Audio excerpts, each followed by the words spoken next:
I'll just say it. NASA is a front. NASA is just a front for something else, basically. They're essentially one of their main goals is to cover up UFOs. Hey folks, welcome back. Okay, buckle up. So, you've probably seen part one of the Secret History series, which features a friend of mine from the UAP Files Discord, Maximilian Petre, who has the most astonishing, insightful history of UAP. Now, the secrecy and mystery side and the cover ups isn't something I normally personally focus on, but he really, really has. And if you're looking for the skeletons in the closet, the secret conversations, the who, the wheres, the whens, and the whats, this is exactly what you're looking for. I'm not going to do a premiere on this one because honestly, this video is not like any of the others that I've done.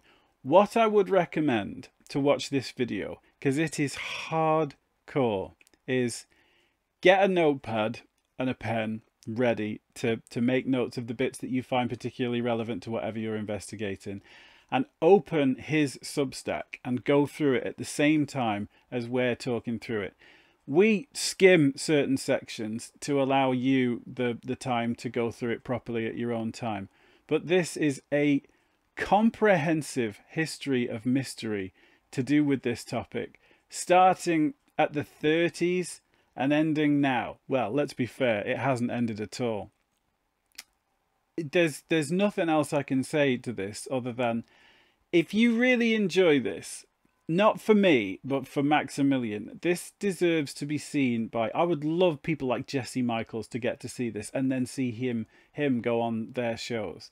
So if you find value in this, share it somewhere. I don't care about the likes and subscribes. Like I said, this isn't about me. I really want Max to have the recognition and the platform that he deserves for this work. So, without further ado, welcome to part two of the UAP secret history. Yeah, I'm Yep. very, very grateful to be in this position. The nice thing was that from our last conversation, a ton of people really, really enjoyed it. I mean, I don't think I've done a video before where every comment has been somebody saying yes, and and thanks to you, it was awesome last time. I Nice. mean, I had an That is amazing time. You can tell I've never actually done this before, but cool. Yeah, it looks good. It looks good. looks good. I can see it. Yeah. Yeah. Okay, great.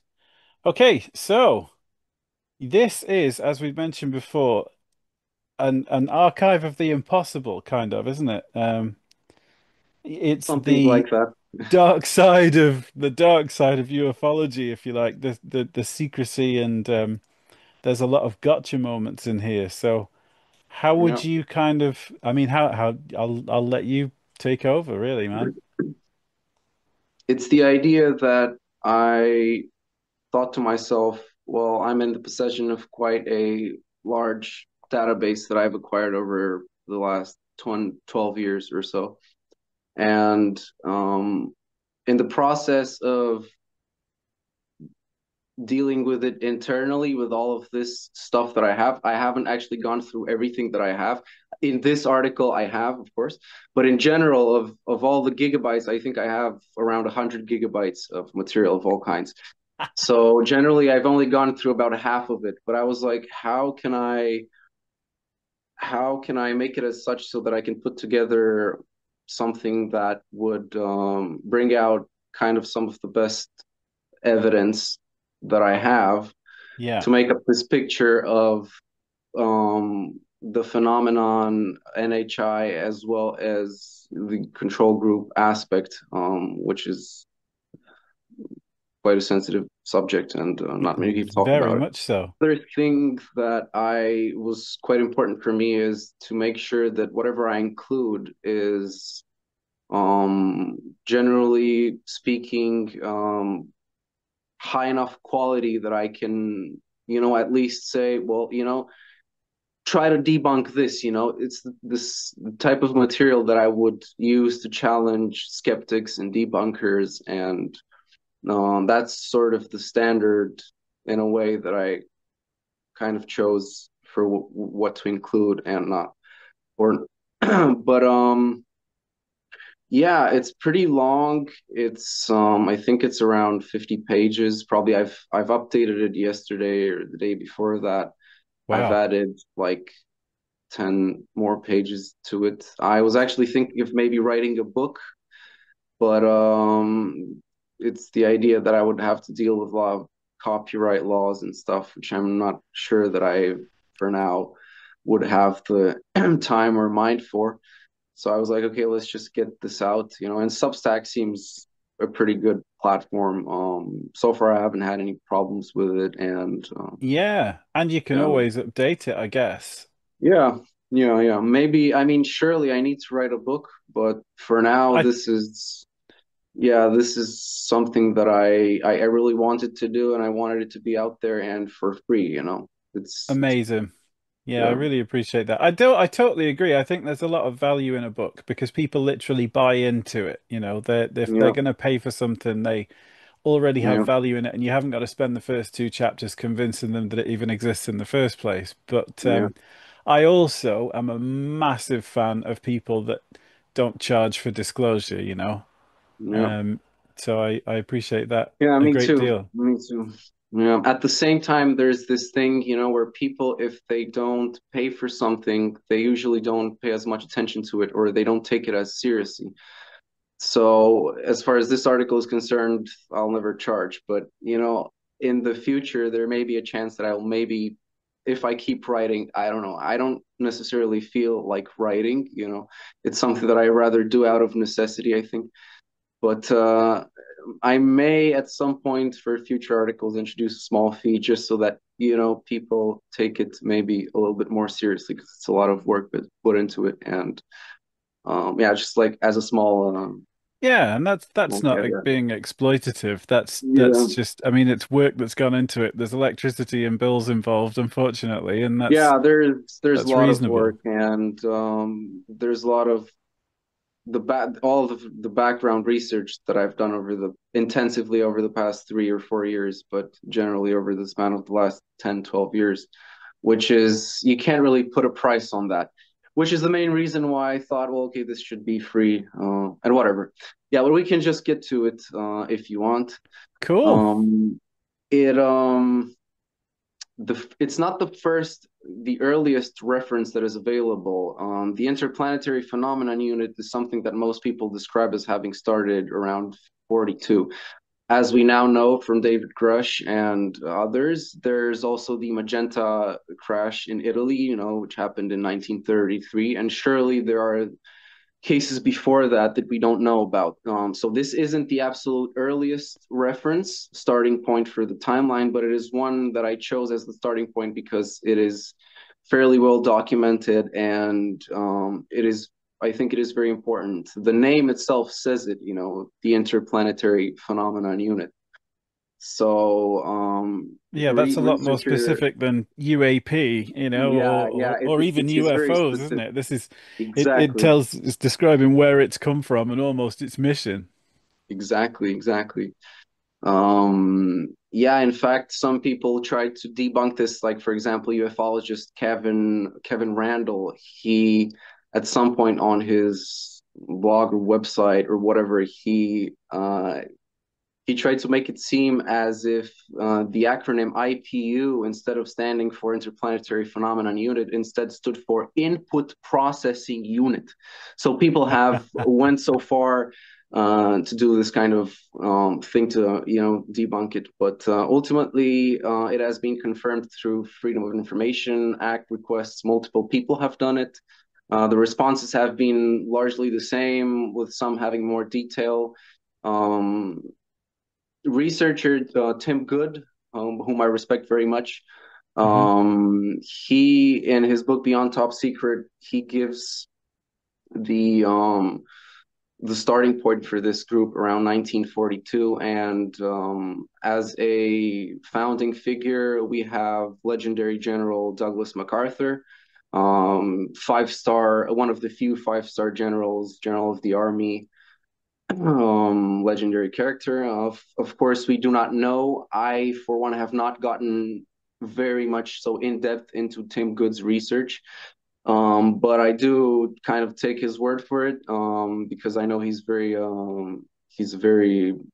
his integrity is, so to speak, quite high as far as I'm able to tell. And of course, Admiral Lord Hill Norton also supports him a lot from the UK, and Admiral Lord Norton is also a very a person whom I also respect very much and appreciate. So yeah, we know from FOIA that this group did in fact exist. It was part of the scientific and technical branch of the Army, the counterintelligence directorate of the Army. It was essentially a UFO investigation group, and probably not just UFOs, but other phenomena I would suspect as well. Um, moving on, there's extensive research that has been done by Jeff Cruikshank. He's an Australian. Um, I think he also worked in Intel, maybe, but Oh, he did a lot of great research on Reddit. The username Harry is White Hot, I think. Yeah, he if people can follow up on that link, there's a ton of research that is done there, and basically he identified in 2022 there have been declassified by the CIA many personnel files, and he has been able to trace some of the sources for Tim Cooper, Timothy S. Cooper.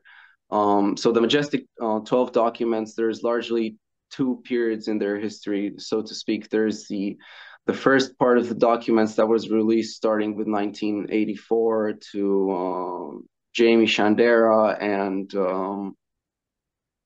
Bill Moore, I think. And then there's the second wave of documents that Timothy Cooper started receiving in the mail and also through other means, starting around roughly 1990, 1992, maybe. So this is what I mean, the Majestic Files are a totally different. It's not a different subject. It ties into this, but it's a whole subject of its own, which we're not going to go into right now. But it's yeah. important for people to know that there's around 2,000 or 3,000 pages in total of the Majestic 12 files released between 84 and 2001, of which Really? of which around maybe 500, maybe 1,000 have been released and are publicly accessible. The others have been kept so far. They haven't been publicly released. And of those, let's say 500 who have been publicly released, maybe half of them have been debunked. So people should know that only around half of them have been debunked. The other half, I think, are largely legitimate. And as a quick side note, there's Jacques Vallée recently released the latest book in the series, Forbidden Science, his Forbidden Science 6. And in it, he writes basically that his latest research has shown that the Majestic 12 files were never hoaxed. They were active measures documents created by Jesus James Angleton, of course, famed head of counterintelligence for the CIA. They were supposedly made sometimes in the 60s. So, what active measures documents mean is that they are largely mostly true. They do include disinformation and misinformation, but they're largely true. And their purpose was to track the flow of stolen information through the Soviet Union, right? So they were initially Right. released in the 60s to Soviet spies. And Hmm. then subsequently they've started leaking them to UFO researchers such as Timothy, um, Timothy Cooper. And Jeff Cruikshank identified three of the sources as very important individuals within the CIA, namely James Jesus Angleton's right-hand man, who he was Source S1, Newton Scotty Myler, deputy for counterintelligence CIA. Then we have Selena, which is most likely probably Ann Goodpasture, She was born in Salina, Tennessee, which is quite interesting. Hmm. That's the code name. She was Salina. So Yeah. that's another point. And then there's the third one, which is source S3, I think, Boris Tarasov. All of these people are even, as far as what we can glean from the public record, they're very important because two of them, Boris Tarasov and Anne Goodpasture, but especially Anne Goodpasture, she was employed at the Mexico City CIA desk, right? The desk that wiretapped Oswald. Oh, So she was the one responsible for the voice wiretaps on Oswald. And of course, the CIA lost the files that would have been able to identify Oswald with the same person that had called.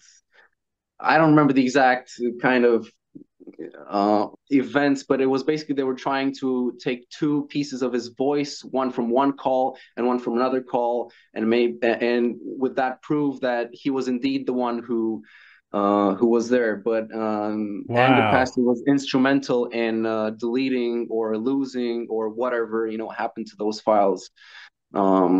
Yeah, she was Yeah. one of the officers who was wiretapping actually actively Oswald, and then Boris Tarasov.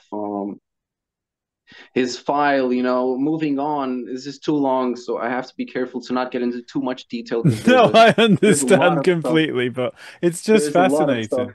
but the third Would you, source is yeah. just as a quick question then, so were they all from one agency, or was this some sort of bipartisan control group? Well, You look, know, the interplanetary phenomenon unit, by its definition, what we know from FOIA and so on, it is part has been had been part of the Army counterintelligence, but their agents, as ah, I've come to believe, were also employed at in other places. Of course, in 42 there was no CIA. There was just the counterintelligence corps for counterintelligence, and then there was the Central Intelligence Group, I think. Anyways, the OSS, the Strategic Service, is the precursors of the CIA. But I would suspect that many of the members of the IPU had been part of other agencies as well. yeah, But of particular interest to us is the third member, Boris Tarasov. His personal file kind of ties into what we know that the source, Timothy Cooper's source, who was named Thomas Cantwheel, that is a pseudonym. Basically, I kind of went into a little bit of detail into both of these files. They are linked to the document, and there is quite decent evidence to at least suggest that they might be the same individual. hmm, Boris Tarasov did work in Army counterintelligence in the 40s, and then he was assigned to the Red Cross in Ohio in what I suspect, and what also Jeff Cruikshank suspect was a cover position. Uh, hmm, incidentally, um, incidentally, the Red Cross in Ohio was a 3-hour drive from Wright-Patterson, right? So Wright-Patterson Air Force Base and Wright-Patterson Field, which is I think the single most important place besides maybe Groom Lake, S4, Papoose Lake, yeah. whatever. It's interesting. So yeah, Just on a quick tangent. I'm researching for a documentary, and I watched the end of Raiders of the Lost Ark, and at the very end when he delivers the what's it called? Not the Ark of the Covenant, the Holy Grail. okay, yeah, the grill, yeah, He's in the office at the end, Indiana Jones is, and he's yeah. like, "Where is it?" And they said, "Oh, we've got the best men looking at it." And he said, "Well, who?" And he looks at him and goes, "The best men." And then you see this crate get wheeled past, and it says Office of Army Intelligence on the side of the crate. And then Yeah, that's okay, when it yeah, goes into the warehouse. So yeah, yeah, I yeah. just thought I'd throw that in. Well, look, Army intelligence is very important because it's one of the oldest branches of intelligence in the United States, besides the Office of Naval Intelligence, the oldest intelligence agency in the States. So I think part of the founding members of the CIA, the NSA, the Air Force as well was founded in 47, in Mhm. September. Yeah. So the founding members had similar backgrounds. Many of them, I suspect, were army and especially counterintelligence. Many of them that became regular intelligence. Hmm. Yeah. Very interesting. Sorry, I didn't mean So to derail you there, but no, no, no, no. It's that's a fine. It's really fine. good I'm point. all over the place. Again, I might apologize. I just apologize. I might be all over the place just because there's a lot of information. Yeah. But yeah, we can move on. Yeah. Yeah. Do you want, The idea that UFOs are interplanetary spacecraft is not at all new, and even as early as 48, 47, 48, there's references that we can find. Donald Kehoe speaks about this. Captain Edward J. Ruppelt, former head of Blue Book, Major General, also I think speaks about this. And I've actually extracted parts of the books of their books that deal with this. For whoever wants to read it, people can go into detail into this. But hmm. the idea that UFOs are interplanetary spaceships was something that was initially suggested to the leadership, as we spoke in our previous video. General Vanderberg, Hoyt Vanderberg, got to know about this assessment from ATIC, their Technical Intelligence Center. Hmm. They wrote a top secret estimate of the situation, which got up through the chain of command, got up to him, which he refused to consider, purportedly because there had been no evidence yet substantial in his view to warrant such a public statement in this direction. The other concern was that per the for the as for the record, what Edward Ruppelt says, there were no recovered spacecraft. So General Hmm. Vanderberg, that is what he told them, which I think is a lie in the sense of if Majestic 12, let's say if Majestic 12 is indeed real, and I think it is real, and then General Vanderberg was part of them, then we must also consider the level of classification. And of course, this was a top secret estimate. They were people with top secret clearances, but were they people with the equivalent of what was then a special access program type clearance? So in this view, I can imagine that General Vanderberg would dismiss this because those people were not cleared to know, they didn't have the Right. need to know that they had recovered indeed at least one or two craft, the Magenta one, the Roswell one, the Yeah. Aztec one, which we will get into a little bit later. Because this is So, post Manhattan Project, but yes, pre yes, Atomic Energy Act, isn't it? Of that was 57, I think, yes, which seemed yes. to be a very handy blanket to The throw Atomic over the Energy stuff. Act of 54. Okay, right. Yeah, yeah, 54, maybe 57. They updated it, maybe. It doesn't matter anyway. Yeah, but Yeah. it's that time frame. So yeah, Hmm. Hmm. yeah. Cool. No. Let's see. Moving on. Yeah, we have Major Donald Kehoe. He wrote a lot about this. He was quite upset, and understandably so. They didn't really want this sort of narrative to become public. And of course, internally, they justified it by saying, yeah, well, we don't have enough evidence for now. We'll just keep it, we won't make any statement of this sort until we gather more data. And of course, they did gather more data, but that wasn't, it never happened because it never was supposed to happen. Right. So, So this is yeah, kind of this. You can see the first seeds that would end up as Blue Book and I believe yeah, later Arrow, where you've yeah, got an investigation going on, but also a network of public deniability. yeah, for sure, for sure. Yeah. At the same time, Major Donald Kehoe says, well, Edward Ruppelt in his 57 interview, which is, I think, further down the line, he says, well, if people have any problem, just so you know, Captain Edward Ruppelt released his book and it was cleared by the equivalent of Dobster back then, and nothing happened. Right. He was saying, Yeah. well, if anybody has any problem with what I am saying or my book or whatever, well, just so you know, Edward Ruppelt said it before me, and nobody minded. They approved his book. essentially. Yeah, that's a very relevant Yeah, point. yeah. Yeah, then there's of course, the account from Timothy Good's book, Beyond Top Secret, Hmm. from the TV show, from the television CBS Post. Yeah. If you scroll down, I'll just talk you through a little bit, and then we can watch a short video of Donald Kehoe speaking about this. So Wow. yeah, Kehoe was invited at CBS to speak on UFOs as part of NICAP. He was the founder of National Investigations Committee on Aerial Phenomena, together with Thomas Townsend Brown.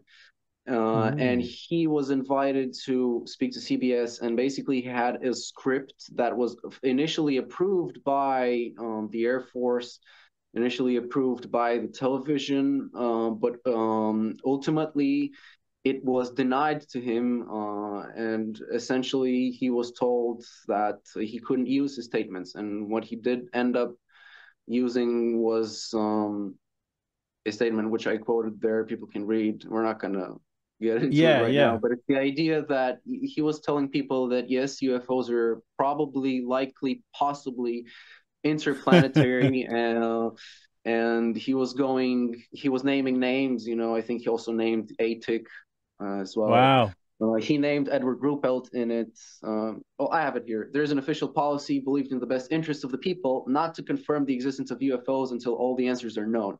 Captain Edward J. Ruppelt, former chief of Project Blue Book, has confirmed the existence of four important documents that should be noted. In 48, in a top secret estimate, the Air Technical Intelligence Center concluded that UFOs were interplanetary.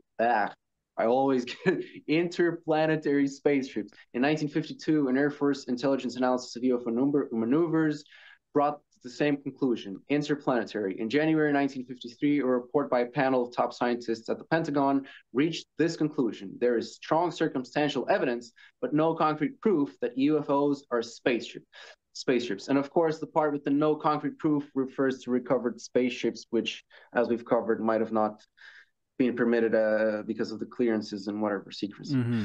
So if you want, you can. If you scroll down, if you want, we can play the. It's a short video. It's a 2 minute video. We can play the video of Kehoe speaking. Yeah, sure. Is it that one there or Yeah, it's this one. Yeah, yeah. It's funny. It's you just from the way that you frame that, that's exactly the overused term of the narrative now, isn't it? It's like these things are real unless you can't handle it, in which case yeah, that's okay, they're not real. That's for sure, for definitely sure. been the way that it's been presented since 2017, really. It's like Yep, here's some concrete, but if that's too much for you to handle, then that's all right. We'll pull for it all sure. back.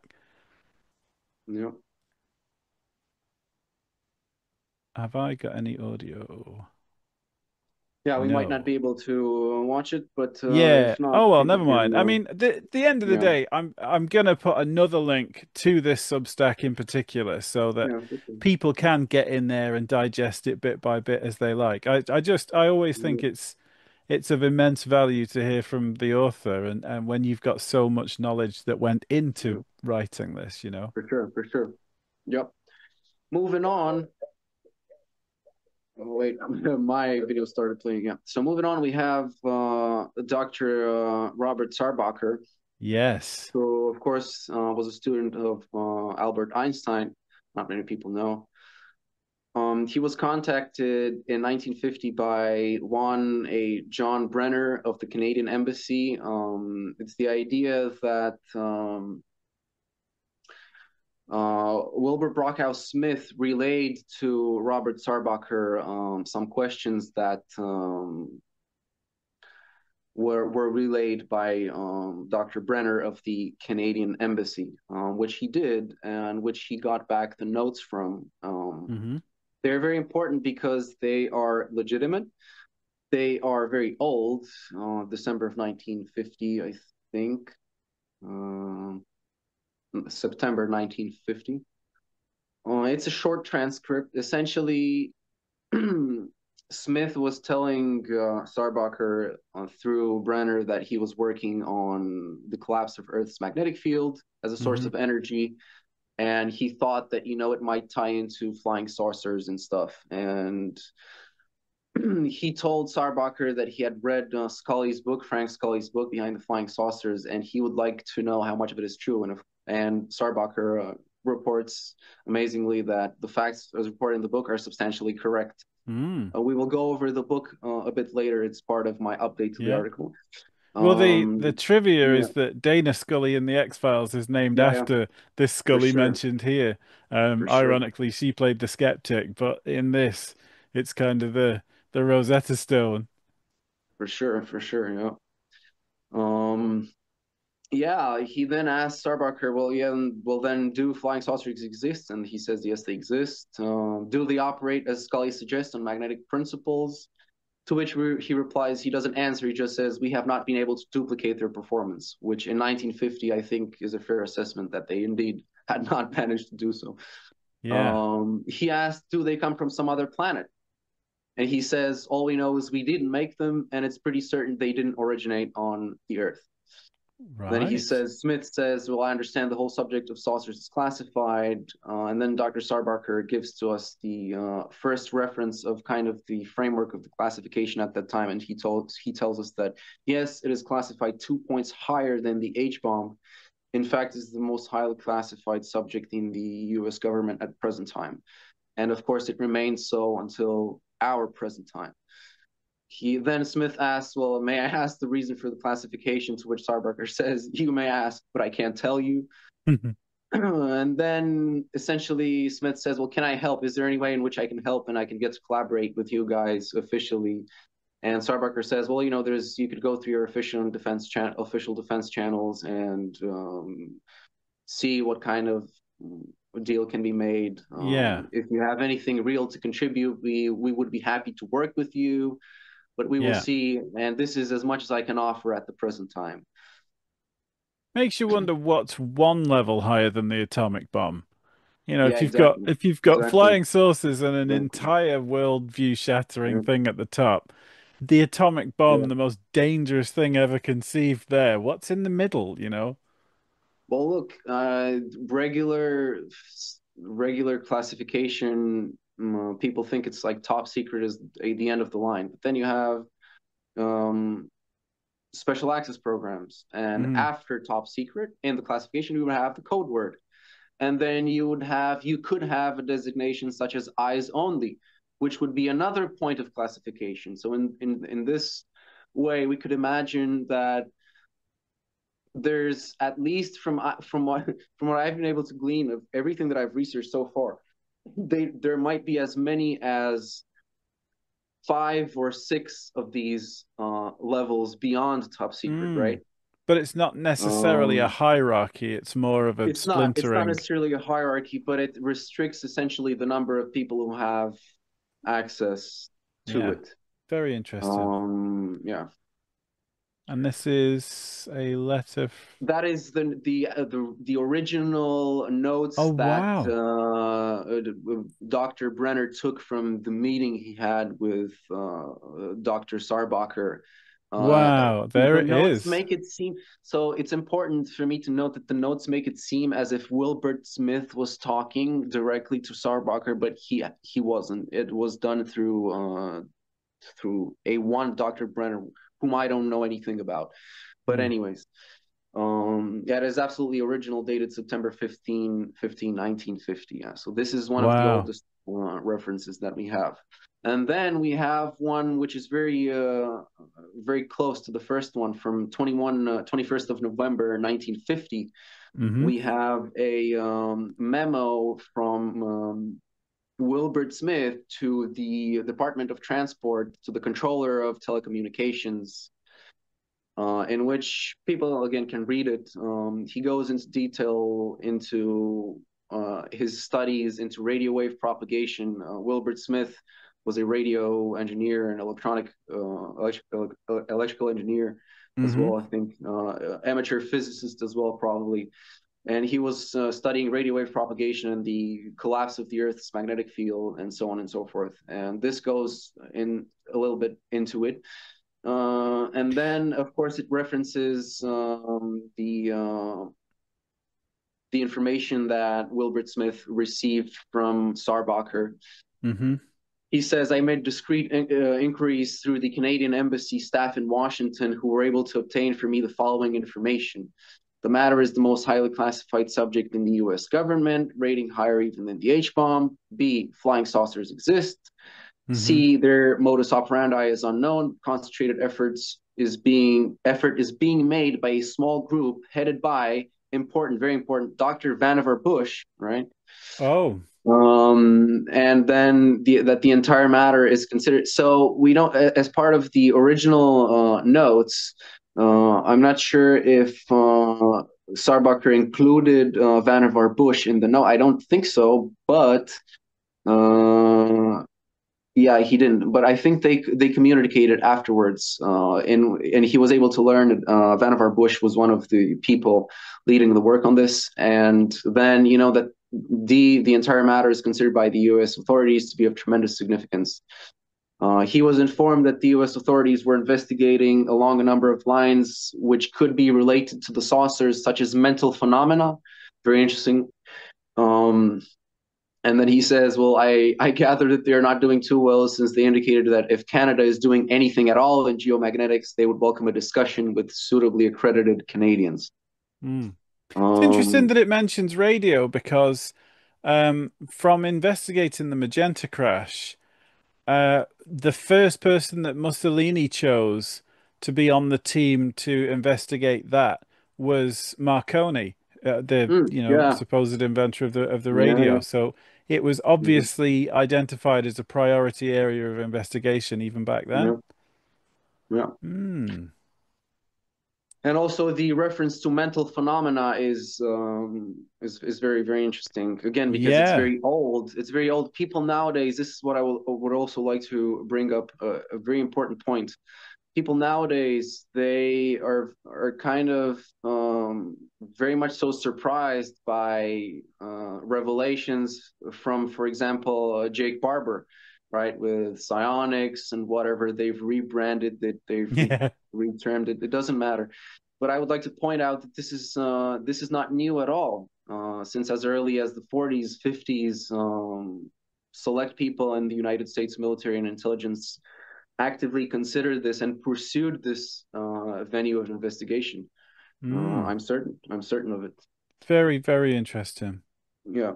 You wonder if that was, I mean, Jack Sarfati said that when they set up SRI in 74 was the start of Stargate. He said their two questions were how does consciousness work and how do UFOs fly or something like that. So Yeah. Yeah. it Exactly. was Yeah. Yeah. clearly a question that was in the mix back then, Yeah. rather than just remote viewing as a form of reconnaissance. For sure.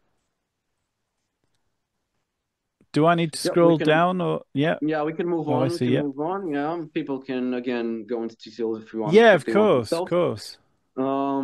We have the next point, of course. Dr. Sarbacher and Wilbert Smith referenced Frank Scully's book Behind the Flying Saucer, released in December or November or December 1950.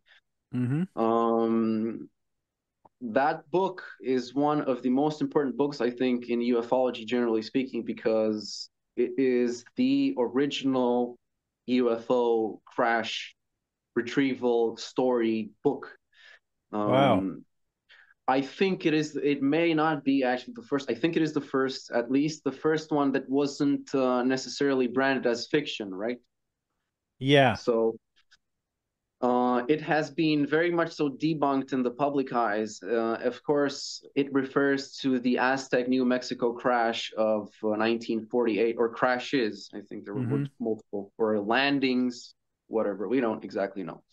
Um, the the general view, the public view, is that Frank Scully was he had been deceived by two conmen, Silas Newton and Leo Gebauer, as part of a fraudulent scheme to sell supposed alien technology. And there's an article from the True Right. magazine that I think I maybe will do a separate article on, going into detail. And essentially, it's the idea that, yeah, these two guys, they approached Frank Scully and they were like, we are insiders. We have this story. Write this book on our behalf. And Together, Mm. we will sell supposed alien technology. Of course, all of which is bullshit because first, Silas Newton was under surveillance by the FBI, and he was not a poor individual. He has been described in his files, and again, maybe I will go into detail into this in a separate article. He is specifically mentioned as a wealthy individual and respected by people and so on and so forth. He is a oilman, right? He dealt with oil, businessman, and he was into dowsing, Oh yeah, dowsing. I do. So of course he was considered a cook by many, and of course the author of the article, the True Magazine article, goes into he investigates him and he contacts people who work with him, and he tries to build this case that he's a cook and he's a con man, and of course these allegations that they were trying to sell, suppose, and market it as alien technology are largely unverified and inexistent as far as I'm concerned, as far as I've been able to investigate, because well, again, he didn't make. At some point, he actually gets pissed with the author of the article because he's very pushy, and he was like, "Okay, I've been giving you my time, whatever, and what have I gotten in return?" But he was not looking. I don't Mm. think he was looking to make monetary gains. But No. anyways, to get back to the main subject, which is the book.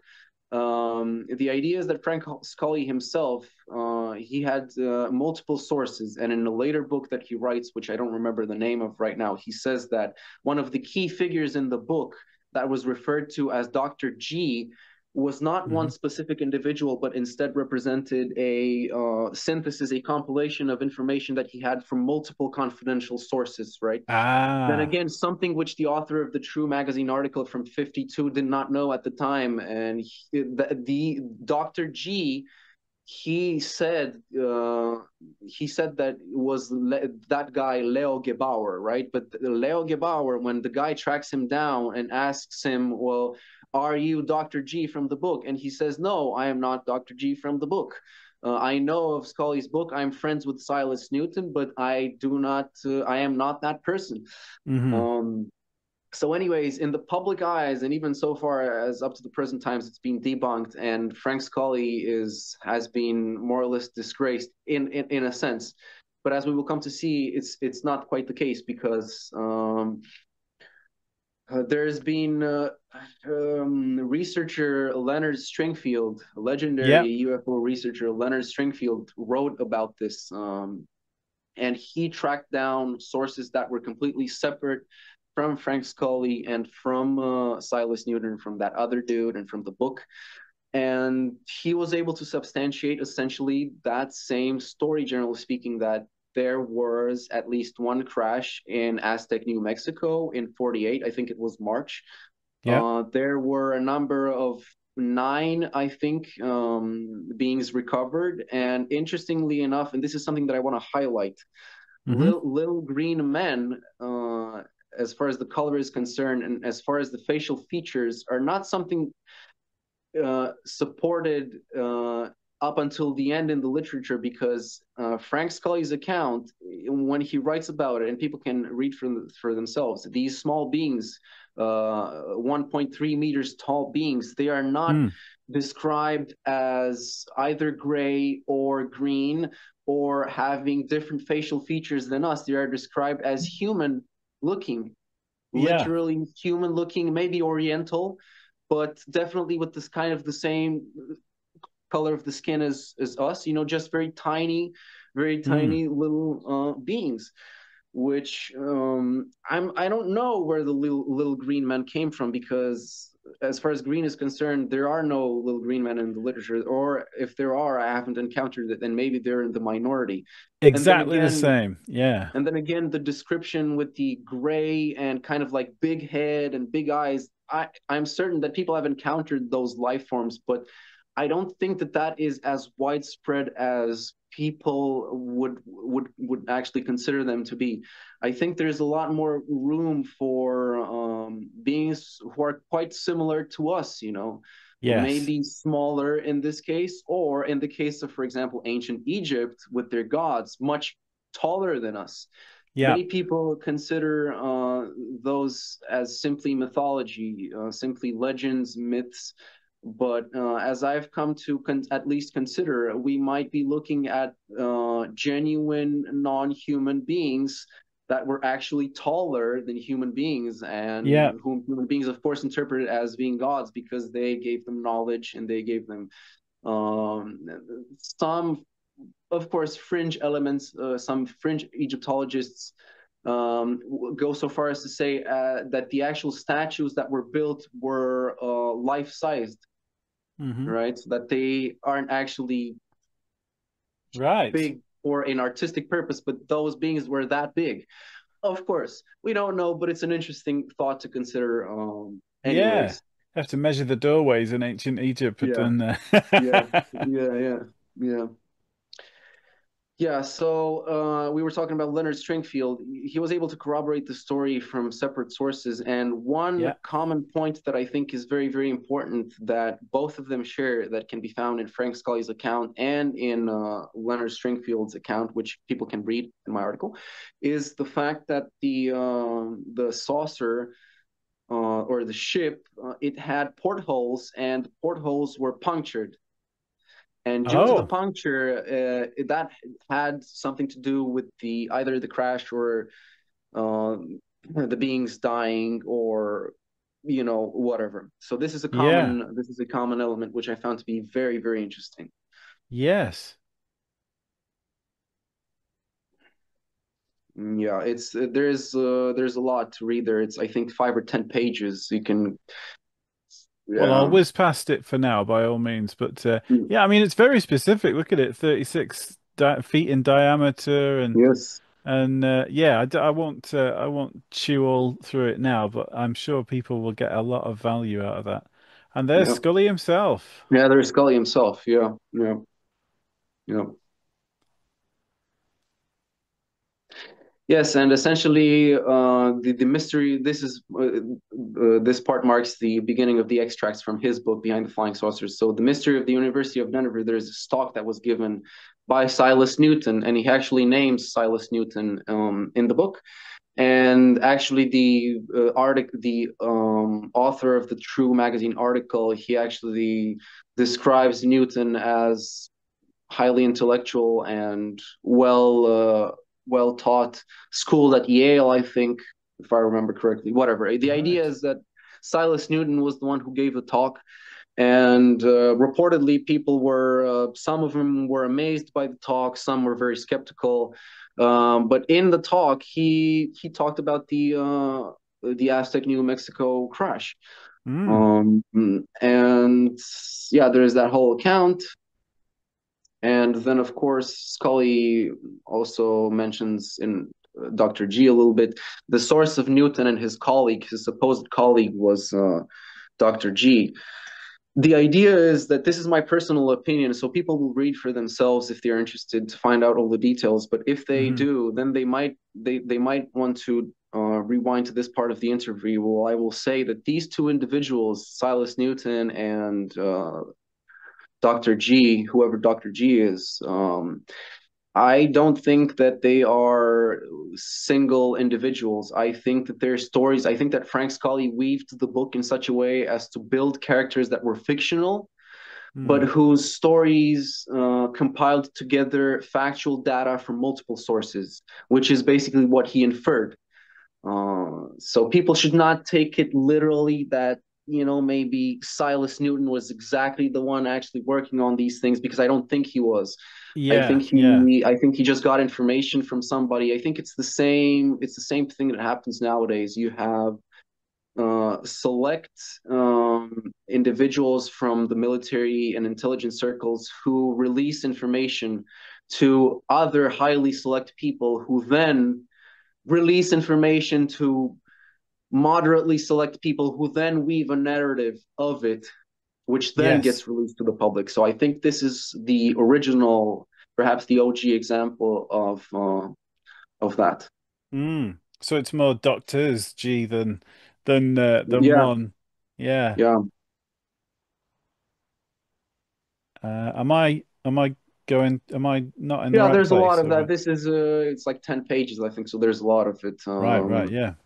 Yeah. Let's see if I can find some interesting, maybe for a minute or two, maybe I can find some interesting passage that wouldn't be too long for people watching, just to kind of give them a little bit of Yeah. a feel for what is has been said. Air Force intelligence, Um, flying saucers are real. yeah, God, I wish they were that candid these days. yeah, for sure, sure. But there's this kind of selective amnesia Yeah, where, definitely. Arrow disgusted me. And I know that's a charged word, but they said that there's nothing prior to 2004 worth looking at. And like this stuff is it's signed, sealed, and delivered with named dates and places, so Yeah, yeah, yeah, yeah, it's exactly. um it's patronizing to the point of being insulting to anybody that has an interest or even For is a sure, witness to this. definitely. I mean, the Wall Street Journal article is perfect example of that, but that's a whole other topic. Yeah, so there's the final part kind of describes one of the ships. It says, let's see. It had not yet been determined what the two materials found on the ship were. Heat had not been able to melt one down, not even up to 10,000 degrees Fahrenheit, presumably, or Celsius, whatever. It was strong, it was light. A dozen men could stand on it and not dent it. Two men could raise up one end of the ship. It was that light. More than 150 experiments had been tried to break down the gear structure of the ship with no success. So apparently it had some kind of a gear structure of Hmm. whatever kind. It was hard and of a ratio different from the Swedish system which we employ. Instead of being 3 to 5, it was 3 to 6, giving no allowance for lubrication or play or wear expansion under heat.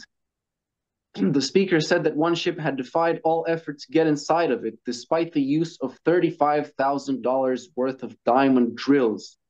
It's Oof. interesting to note here that Michael Schratt, Michael Schratt, people might Yeah, know Michael Schratt, yeah, he yeah, describes many of these efforts, and he specifically mentions diamond drills, people trying to get inside diamond drills in, I think, at yeah. least 5 or 10 cases. Well, this is Yeah, literally a more forthcoming version of what Lukatsky yeah, leaked on the yeah, Weaponized podcast, where he for said, "Yeah, we sure, had for this sure. thing for ages, but we didn't gain access to it Yeah. until, I think it was late 90s or something like Yeah, that." yeah, yeah. Late And, 90s, and early 2000s, I think. Yeah, yeah, and that's where he was saying there was a Brazilian general there, and that he implied that these hippies act like keyless entry to it. It has to have the consciousness handshake with the craft. It's not a case of ripping the door off like you would a, a, exactly. a captured MiG. Exactly. Yep, yep. There's that thing about the magnetic lines of force again. I've heard people Yeah, yeah. talk And they about. were essentially the main thesis of the physics side of the book is that the craft ran on magnetic principles and on magnetic lines. The author quantified magnetic lines as amounting to 1,000 to 1,257 magnetic lines per square meter or something, which is a completely unreal value. But it doesn't matter. The idea is that Hmm. magnetic lines do exist, and Well, that's how geese migrate, isn't it? So it's yeah, it's yeah, it's a exactly, conceivable concept. exactly, exactly. Um, yeah, Ship carried and no essentially weapons. they were in that narrative. The insiders were sort of suggesting that the craft was coming in from Venus, so that Yeah, they were so-called Venusians, or yeah. or whatever you want to call them. Yeah. Yeah. Um. No weapons on board. Again, that's quite interesting. No Like weapons. when you consider Yeah. every time there's a saucer involved in stories, there's usually beams of light. I mean, God, that's on my t-shirt, but yeah, Yeah. it's such an integral part, and yet there doesn't seem to be any kind of focusing array at the bottom or anything Yeah. like that. Yeah. For sure. Let's see anything interesting. If not, we'll just move on. The system of Um, nines. Two others showed views of the source, which was 99.99 feet in diameter. I could easily get lost in this for yeah. ages. Yeah. There's a lot of detail. There's a lot of detail. And again, while it might not be 100% true, even if it's 25% true or 50% true. It's enough Anything. to One to part. substantiate. Yeah, yeah, Yeah, absolutely. I couldn't agree more. yeah. We can just move on. Hmm. So there is a little bit of a jump here from 1950 to 1983, which is partly because I haven't yet taken the time to address that time period, but partly also due to the fact that ever Well, that's since very lax of you. You're being very slapshot here. well, yeah, well, the idea is that since Blue Book ended in 69, but before that, even before that, starting with 61, actually after Kennedy died, I think 65, starting with 65 onwards, Would that people be got sick Project of, Grudge sort of time yeah, then? people got sick of UFOs and they got tired and they got bored and nobody paid attention anymore. It was completely ridiculed, which was a perfect time for military operations, covert operations to continue. Of course, that was the perfect time for them. And that is when I think they had cracked anti gravity, among other things. Mm. Dr. Greer gives the date of 54. I wouldn't think that they did it as early, but I think the 60s was when they actually managed to crack at least Yeah. part of the infrastructure of the propulsion and anti-gravity, perhaps initially through fusion and perhaps a little bit later through drawing energy from vacuum, 0 point. 0 point stuff. So, Yeah. So would this be um, would yeah, I hear a lot about the Navy being the people actually on the practical side of the technological yeah. development. Do you think that's Well, look, I mean, if we consider the history, ONI, Naval Intelligence, has been founded in 1886 or something like that. They, as early as the early 1900s, and even before that, they were recovering, they had jurisdiction over the waters and they were recovering objects and all sorts of stuff down planes and whatever from the oceans. And as yeah. we know, uh, the aerial part of the phenomena is only half of it, and Hmm. the submerged objects part of it's the other half. And as it turns out, there is a wealth of information in that area as well. And particularly, look, I will just say it. This is people might not take this seriously, but as far as the X Files is concerned, most of the crash retrievals that are shown as being part of the Navy's efforts, right? So that might be something to consider. It's the idea that if bases are a real thing, and alien bases are probably a real thing, remote viewing has confirmed this. Hmm. Skip Atwater talks about this Project Yeah, yeah, yeah. 8200. And you get the Uh, things like the Shag and Harbor incident where, that's probably the best witnessed um transmedium yeah, UFO yeah, yeah. thing. Yeah, it's the Yeah, very idea that interesting. if this follows, then there's mountain bases and there's underwater bases, and it would make sense that that is a good place to recover craft of all kinds, including UFOs and USOs. Mm. So the Navy, but this is another point that people need to consider. The Navy does not share what it doesn't want to share with the Air Force, and it doesn't share what it doesn't want to share with the Army. And the same goes for all of them. They have Hmm. separate projects, most likely, in the orders of tens of them. I think they would have tens of them each if I would Interesting. have to make an estimate. And they do not talk unless they absolutely have to. And which then brings us to the following point, which is very important, is the the personnel who actually gets to interface with both of these. Guess who? You make a guess who would that be? It's quite easy. So it's either, CIA? yeah, either CIA, either intelligence or private contractors, right?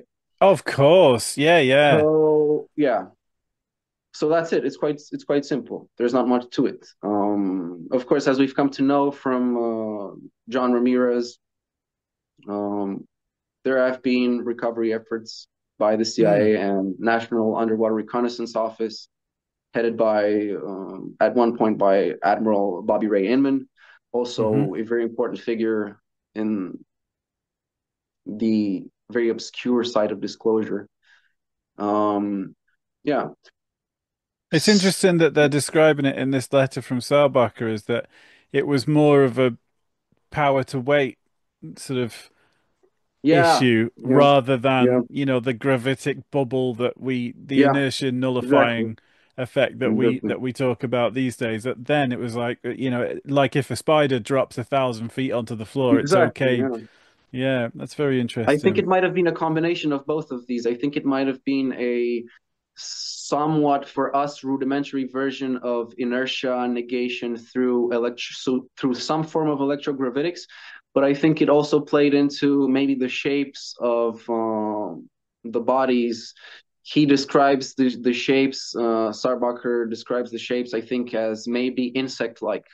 Yes, well, So I, there we go. Yeah, but I've then heard accounts of these old from the tests at the airfields of where they yeah, would say the craft would go up, but then it would just drop down like a leaf, and that yeah, yeah, implies yeah, there's some sort of mass mitigation or weight mitigation. yeah, yeah. Very interesting. Yeah, this is in '83 when researcher Von William Neumann as Steinman well. writes to, I mean, William Steinman first wrote to Sarbacher, and then we have the letter from Sarbacher responding to Steinman. Yeah, He was asking him about, well, essentially about the story from Wilbert Smith, from the top yeah. secret Canadian document, and And you've got it's here von that we get, Neumann, you've got yeah, von exactly. Braun. There's a big Here's where we part of get to history. learn a little bit more regarding the some of the names involved. I mean, we know von Neumann in modern discussion from the von Neumann Yeah, probe, this idea of a yeah, the self-replicating replicating, probe the that can go into self-replicating. space. But when you Yeah, consider yeah. he came over in Operation Paperclip, there's Well, look, he says there's von a Braun was also probably shown this, so paperclip again.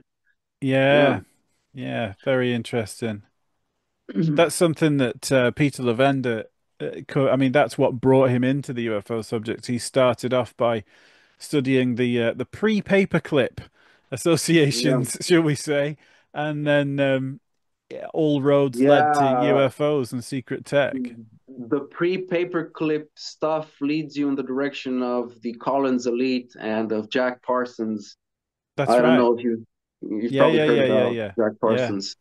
So I don't like to go there because I think it's a little bit narrow-minded. I think maybe, That's look, I'm gonna exactly what be he says. He says I'm gonna there's be so a much little smoke at that yeah, I'm point. gonna be honest with you, very honest, and maybe some of them are demons, maybe some of them are angels, but the greater part of the phenomena does not fit in either of these categories, right? Mm, mm. So, yeah,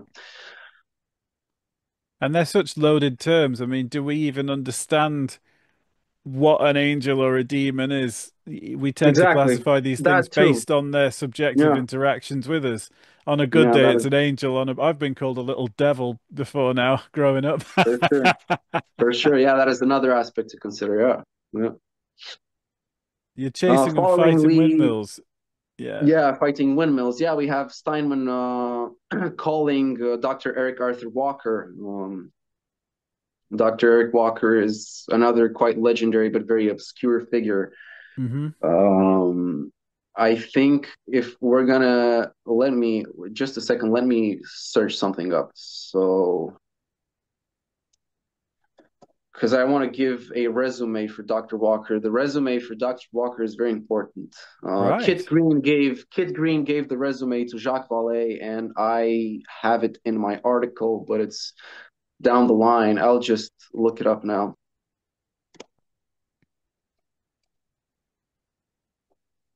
Again, this confirms the MJ12. It's that beat that Yeah, always comes back, isn't it?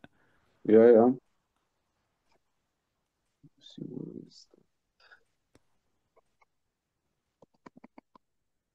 This is like the stuff that Grant Cameron was talking about, where he's saying Yeah. like, well, So what if you find out what you're going to do with it, you're just curious. Admit it. There's nothing you're going to do Exactly, with this exactly. apart Yeah, from satisfy we're your own gonna curiosity. So go. why should I tell you? We're gonna go through that as well. But I found the yeah. So in January, in a journal entry of Jacques Vallée dated January 30, 1991, he recounts a conversation with Kit Green, who was former deputy director of the Directorate of Science and Technology of the CIA. And Kit Green tells Jacques Vallée, most of the researchers we know are zealots at heart and religious nuts. But there are other things going on. And then he asked Jacques Vallée, have you ever heard of Eric Walker, president emeritus of Penn State University? He claims that aliens have indeed been recovered and taken to Wright-Patterson. You'd be in awe of the man. Dean of Engineering at Harvard, co-founder of the Academy of Engineering and of Sciences, chairman of the Defense Science Board, former head of the Jasons, science advisor to the president, former chairman of TRW. People should remember this. Former chairman of TRW, because TRW is very important. We're going to get into this a little bit later. It goes on and on. He stated that 4 live aliens were retrieved. We studied them. They learned our language. We allowed them to blend into the population. So this is what Kid Green tells Jacques Vallée. Of course, maybe we can't take this at face value. But then again, going back into the past, at where we were, we have Steinman calling Walker, and essentially, yeah, Walker says, Steinman asks him, "Do you know anything about MJ12 and the Vannevar Bush and all of this, and Eisenhower's briefings on the subject, and which refers to the 1984 MJ12 Eisenhower briefing document that was released and circulated also at the FBI and whatever." And he says, yes, I know of MJ12. I have known of them for 40 years. I believe that you're chasing after and fighting with windmills. Um, so then Gotcha. So again, that's where that yeah, comes from.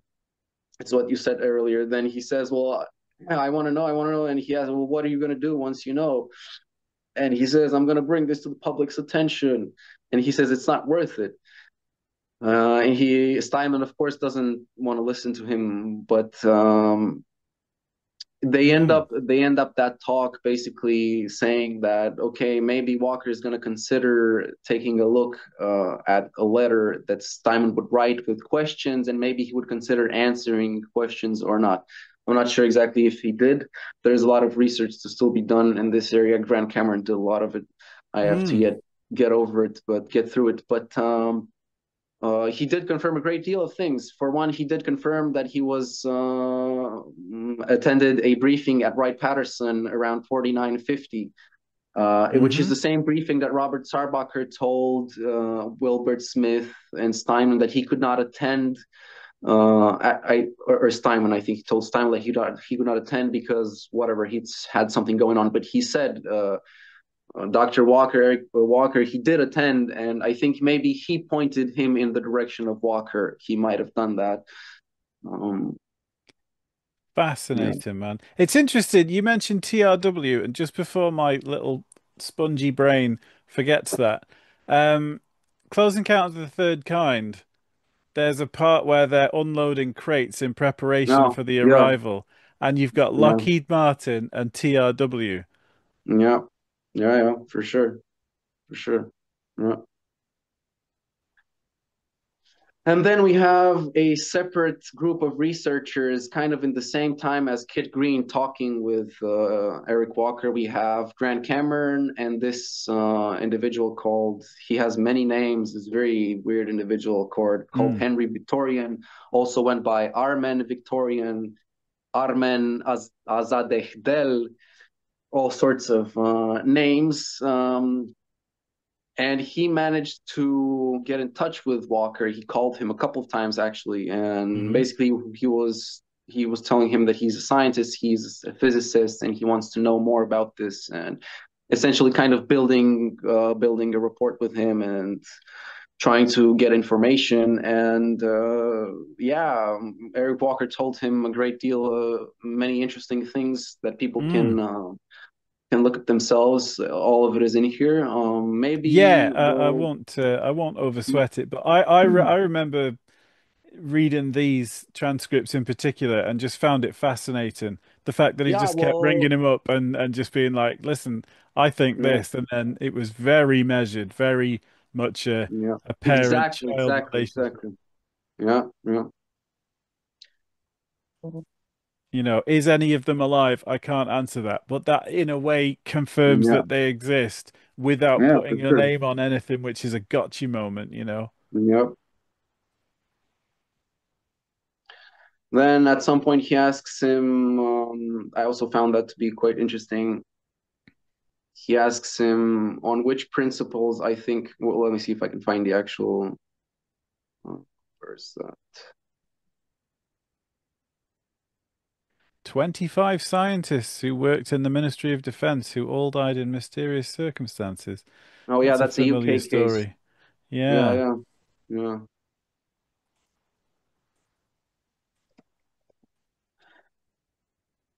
Yeah, Is this group like the so Bilderbergs? A big long Victorian, silence, yeah, something exactly, like exactly. that. That's where I was. Yeah, Victorian asks him, "Well, what kind of group is this, that handles this?" Dr. Walker says that everyone mistakes this issue. And he says, I gather by that you mean whether they work for the defense establishments of the military. And he says, yes, Mhm. doctor, this is what I meant. And Walker says, well, this is where you're wrong. They are a handful of elite. When you are invited into that group, I would know, which lines up with what we've come to understand. It is kind of the driving mechanism behind how this functions. That you get invited, you don't get in from the outside. You just get Yeah. invited. It's kind of how it works. And then he says, "Well, is it a group like the Bilderbergs, Pugwash, the Trilaterals?" And kind of Yeah, Dr. Walker kind of something says like that he that. makes it seem like he didn't get it, and then he repeats it, and he's silent for some time, and he says, "Well, something like that." And then he asks him, well, are any members of the public in this group ordinary people who have dedicated their lives to studying UFOs? And he says, no. He asks him, are you a member of this group? He doesn't want to answer that. But then he How asks him, good how good is is your your sixth sixth sense? sense? How much do you know about ESP, extrasensory perception? And he says, well, I know to some degree about ESP and EVP, but what has it got to do with it? And he says, unless you know about it and how to use it, you would not be taken in. Only a few know about it. So it's basically saying that unless you know stuff about consciousness or you can operate consciousness, you Yeah, can and do not stuff. only that, Maybe, but he said if yeah, you were in this group, I would know. So he's yeah, implying exactly. that he's Well, in it, and then he's it's a pretty small basically, group. you can take from that that he's also either psychic or a user of Yeah, ESP. That's not too far of a jump. If it's he's not too far. already said Yeah, that's one of the re requirements to yeah, join. yeah. I suppose it's not. Yeah, yeah, I can't answer that question. You're trying to squeeze answers out of me. If you are yeah, invited into this group, I would know. yeah. Yeah. Fascinating transcript, that is. There's another interesting part that I would like to highlight that people might go over without noticing anything interesting is when Walker asks Victorian whether he is familiar with the theory of relativity. And he asks him, do you know whether we have used it or not? And this is very important because he asks him in the contest, at least this is how I interpret it, is he says, do you know whether we as a reverse engineering group have used the theory of relativity? So basically he was asking him, were we using classical physics or were we using quantum physics? And interesting enough, Victorian answers correctly in that he says uh, whether we have used it or not. I guess my answer would be yes and no. And Walker confirms. He says yes, this is correct. Yes and no. It's Hmm. something very interesting, and people might not know what this means. What it means for me, at least, is that uh, for example, anti-gravity through negative energy, through distributing negative energy around the craft is something that is supported. I think I might be wrong, but I think is something that is supported by both relativity and quantum physics. Yeah. Um, as well as superluminal travel, traveling faster than the speed of light. People consider that relativity, either be it special or general, does not account for that, does not allow for that, but it actually does. Yeah. And if it rather than actually going that fast, you're moving the medium itself, then it's more of a cheat code than Yeah, an actual honest speed. It's relative to you. yeah, Yeah, yeah. that's fascinating. I found in my Mark McCandlish video, the B-2 bomber has an ionic drive, Mm. um, Yeah, which yeah, hopefully, it and might. it separates charge above and beyond, which reduces the mass, and then it has to use its engines to get up to operational speed. But there's all of these legends where, if you hear it coming, then it's not for you. Um, Yeah, yeah, very, very interesting.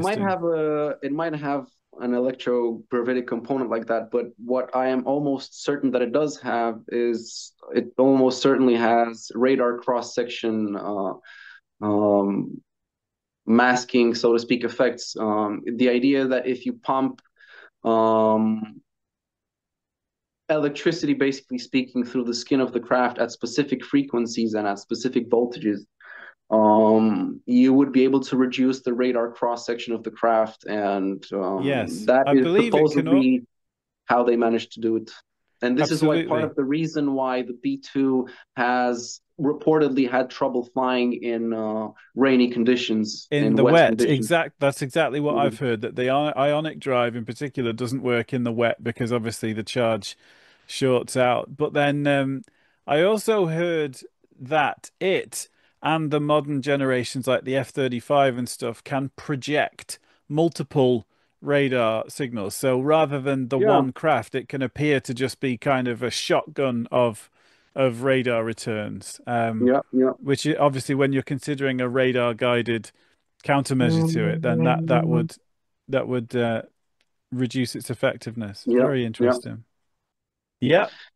yeah. There is one more interesting passage that I wanted to go over here, and that is when Victorian asks Dr. Walker whether the name Dr. Strughold rang a bell. And Dr. Walker responds, "As I told you, it might." So apparently, Walker also told him about Dr. Strughold. So Dr. Strughold refers to Dr. Hubertus Strughold, who was a German born physiologist and medical researcher. He worked for Hermann Goering's Ministry of Aviation and the Luftwaffe, and he was brought to the U.S. in '47 through paperclip, of course, and given U.S. Air Force and NASA cover and work. He was dubbed by the BBC as the father of space medicine. Wow. He is a pretty much a Nazi war criminal who experimented a lot on people and all sorts of with all sorts of Yeah. weird stuff. And it is interesting to note here that there is an episode of The X-Files in season 3, I think, in which there appears a certain company called Strughold Mining Company. So in that episode, there's a certain character that is called Victor Klemper. Yeah, Victor Klemper, I have it here, Hmm. who is modeled on Dr. Hubertus Strughold. And basically, in that episode was all about alien hybridization with humans done by the military. Essentially, they had discovered Ah. huge halls of records of basically genetic material taken from people who, if I remember correctly, had been vaccinated for some kind of disease. And that collection allegedly started something like in the 50s or whatever. So I found it to be quite an interesting reference, and I would hope it is not accurate, because if that is accurate, and if the military has been doing hybridization between non-human beings and human beings, that is a pretty bad thing, right? So we would hope that to be a dead end, but anyways, yeah, I thought it would be interesting enough for me to share. Very, very, very, Yeah, yeah. Oh my yeah. God. Yeah, So you then, wonder. There's so many guidelines against cloning and that, yeah, but that with where we are now, with you can create molecules by design, essentially. Like, yeah, you wonder where that boundary actually lies when it comes to genetic manipulation and whatnot, yeah, yeah, splicing. But pretty Jurassic much. Park taught us that that's a really bad idea. Yep. There's also an interesting part where Victorian says to Walker that he had read one of Vannevar Bush's books, and he reflected on what Walker had told him about the Sixth Sense and ESP. Hmm. And then he concluded that Bush seemed to have a negative view on the remote viewing approach on UFOs, but yet Walker apparently had praised him in one of Walker's books. And he added, Victorian added that he definitely knew about the whole thing, and yet he seems to brush the whole thing aside. And he asks, how would that be? And Walker responds quite interestingly. I'm not sure how accurate this is. I think he would have been more interested in this, but it's also, his response is also interesting. He says, well, a view of what's important differs with people. Vannevar Bush had a great many important things he was trying to pursue. That and anything like this was not of great importance. You think it is important, other people don't. Um, Right. yeah, it's an interesting take. I kind of doubt the accuracy, but it's definitely an interesting take. I suppose some of them would have brushed it off, but the great majority of them who actually then dealt firsthand with this surely were very, very much so interested. And I think this was kind of a way to cover up Vannevar Bush, in a sense, that, yeah, I will name him for you, I will confirm him for you, but then I will tell you that, he wasn't really maybe that interested in this, and it was kind of a side thing for him or whatever. Yeah. That's clever Um, insurance. yeah. Then he asks him about the classification of magic, and majestic. By the way, most people don't really know where magic comes from, and most people argue that because there had been a similar name but with a J I think, in the war with Japan or something like that. I'm not sure exactly, but there was a code word like that, and it was with a J, and people would suppose that, well, if that was real, nobody would use a name that was so a code word that was so similar. But that was kind of their argument. I don't really know that that's the case. I think that's actually a good cover. If there I is a totally program like that agree. that is almost identical, to another name, then, well, it's the perfect cover. Yeah. And here it's interesting that Dr. Walker confirmed that, and he said, well, those names came to different compartments, and just using a word like those might mean this for one period and might mean something different for some other period of time. Hmm. And as far as magic is concerned with a J, it might just stand for something like Majority Agency for the Joint Intelligence Committee. So we know that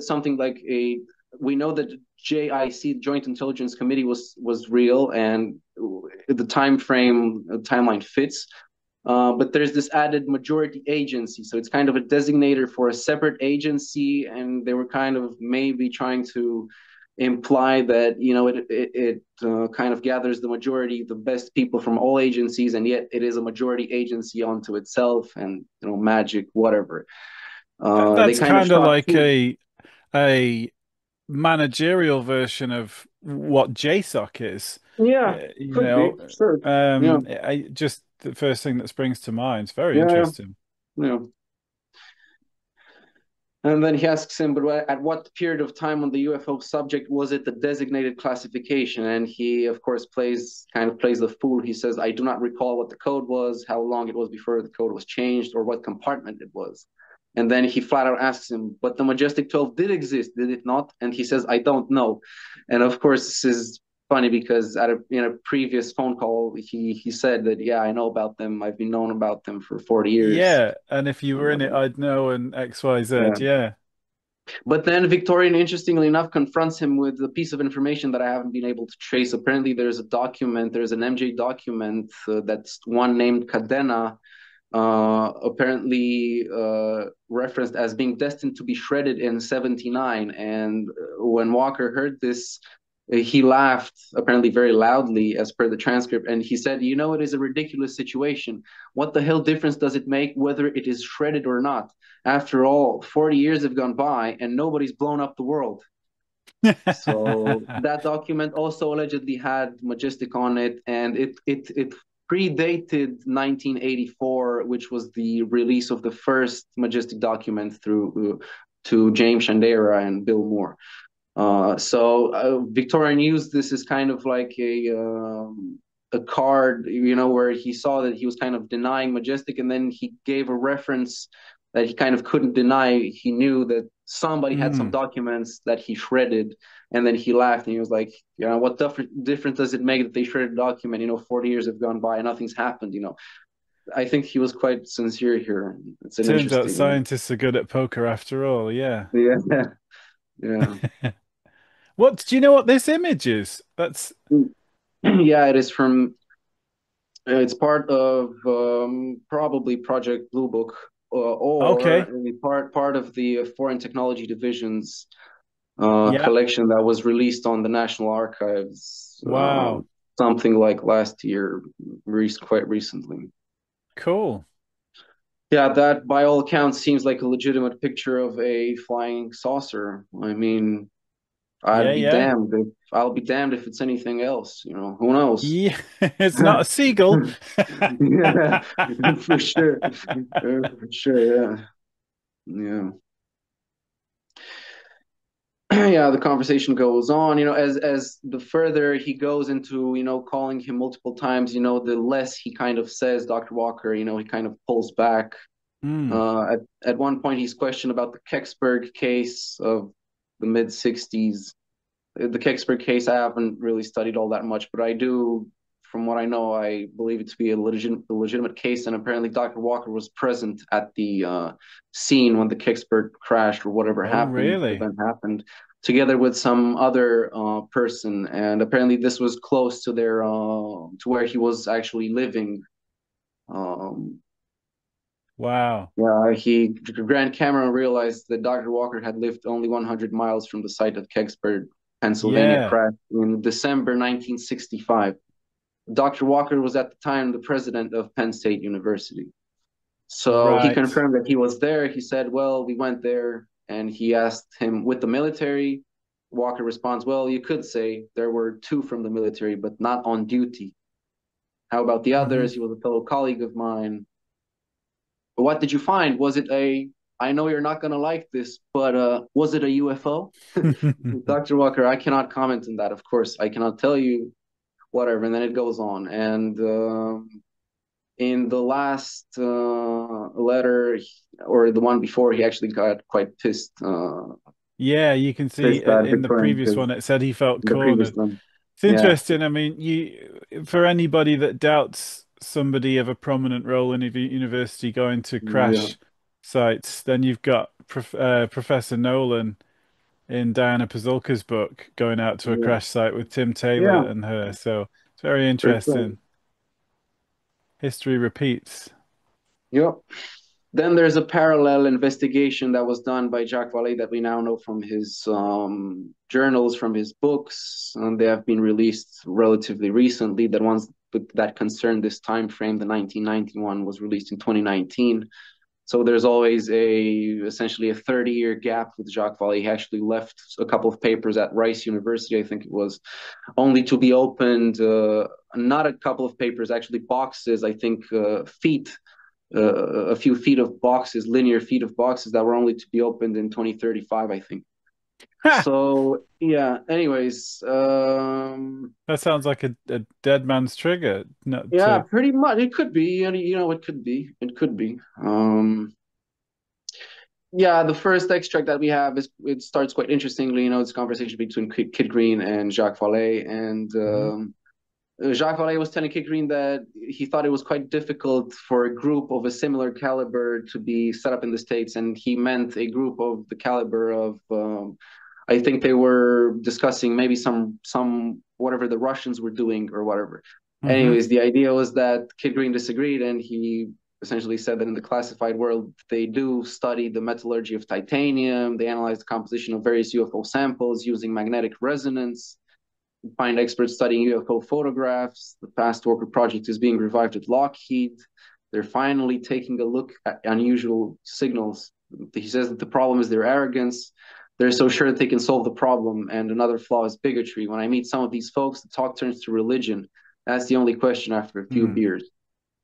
Um, yeah, Kid Green didn't used to believe that such a secret could be held from him because he had quite a high position in the CIA, and between him and Hal Puthoff and all the other people, they kind of concluded there's no way that something like this could be kept from them. But as Mm. it turns out, there's a kid at some point admitted in 1990 admitted that the UFO material was recovered, and that wait, where is it here? I know this. He knew, finally he found out that there are projects of which he should have known and didn't because of something that just happened to him in an unrelated field, a project that he had been invited to join. And he says that not only had he never heard of it, but it involved people he thought he knew well. And it also Oh, involved 5 levels of clearance above his own, right? Again, levels of clearance. yeah. And he had a clearance above top secret. And he says that when he was Interesting. indoctrinated, yeah, he says that when he was indoctrinated in that project, which he should have been by in his mind invited to join years ago because it fell apparently into his one of his fields of expertise. Hmm. Uh, the briefing took place at a large facility, and the first meeting was a psychological orientation before they would tell him anything else. And then Wow. he describes the whole process, a little bit of insider tradecraft. You get the badge at the first desk, you sign a book, you go to the second desk, you get a second badge, and so on 5 times. Get a different Yeah, clearance. yeah.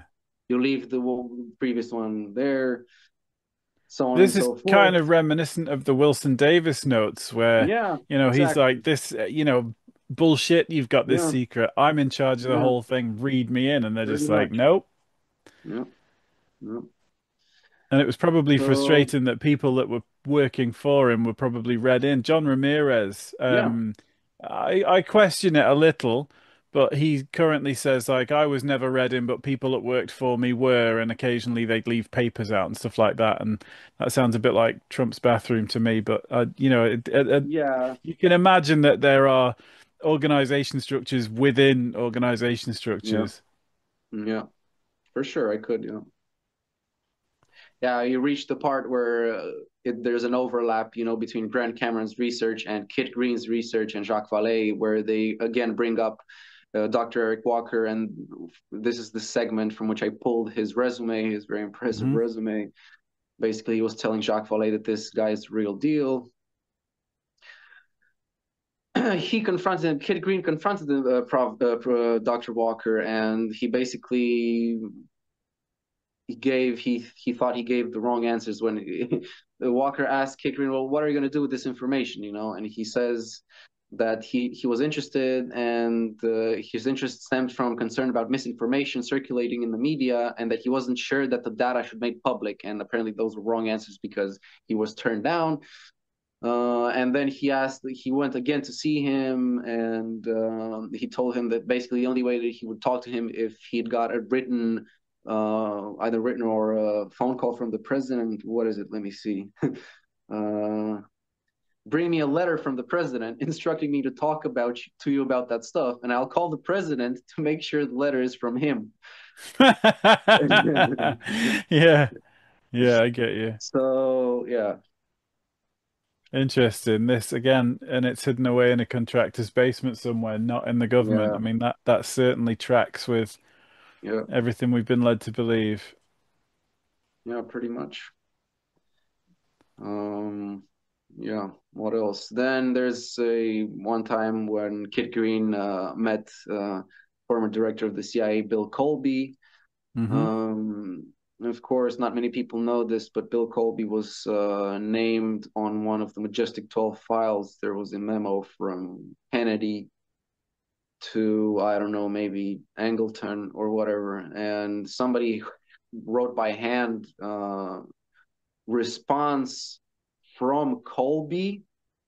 Angleton has MJ directive, and that spoke about a certain majestic directive to kill Kennedy, which Oh ties into another shit. majestic 12, which ties into another majestic 12 file, which is it's very controversial and it's quite sensitive. We're not going to get into it now, but Yeah, anyway. yeah. So he went to Bill Colby and he gave him advice. He said, "Go back to the people who sent you and tell them you're worthy of their confidence."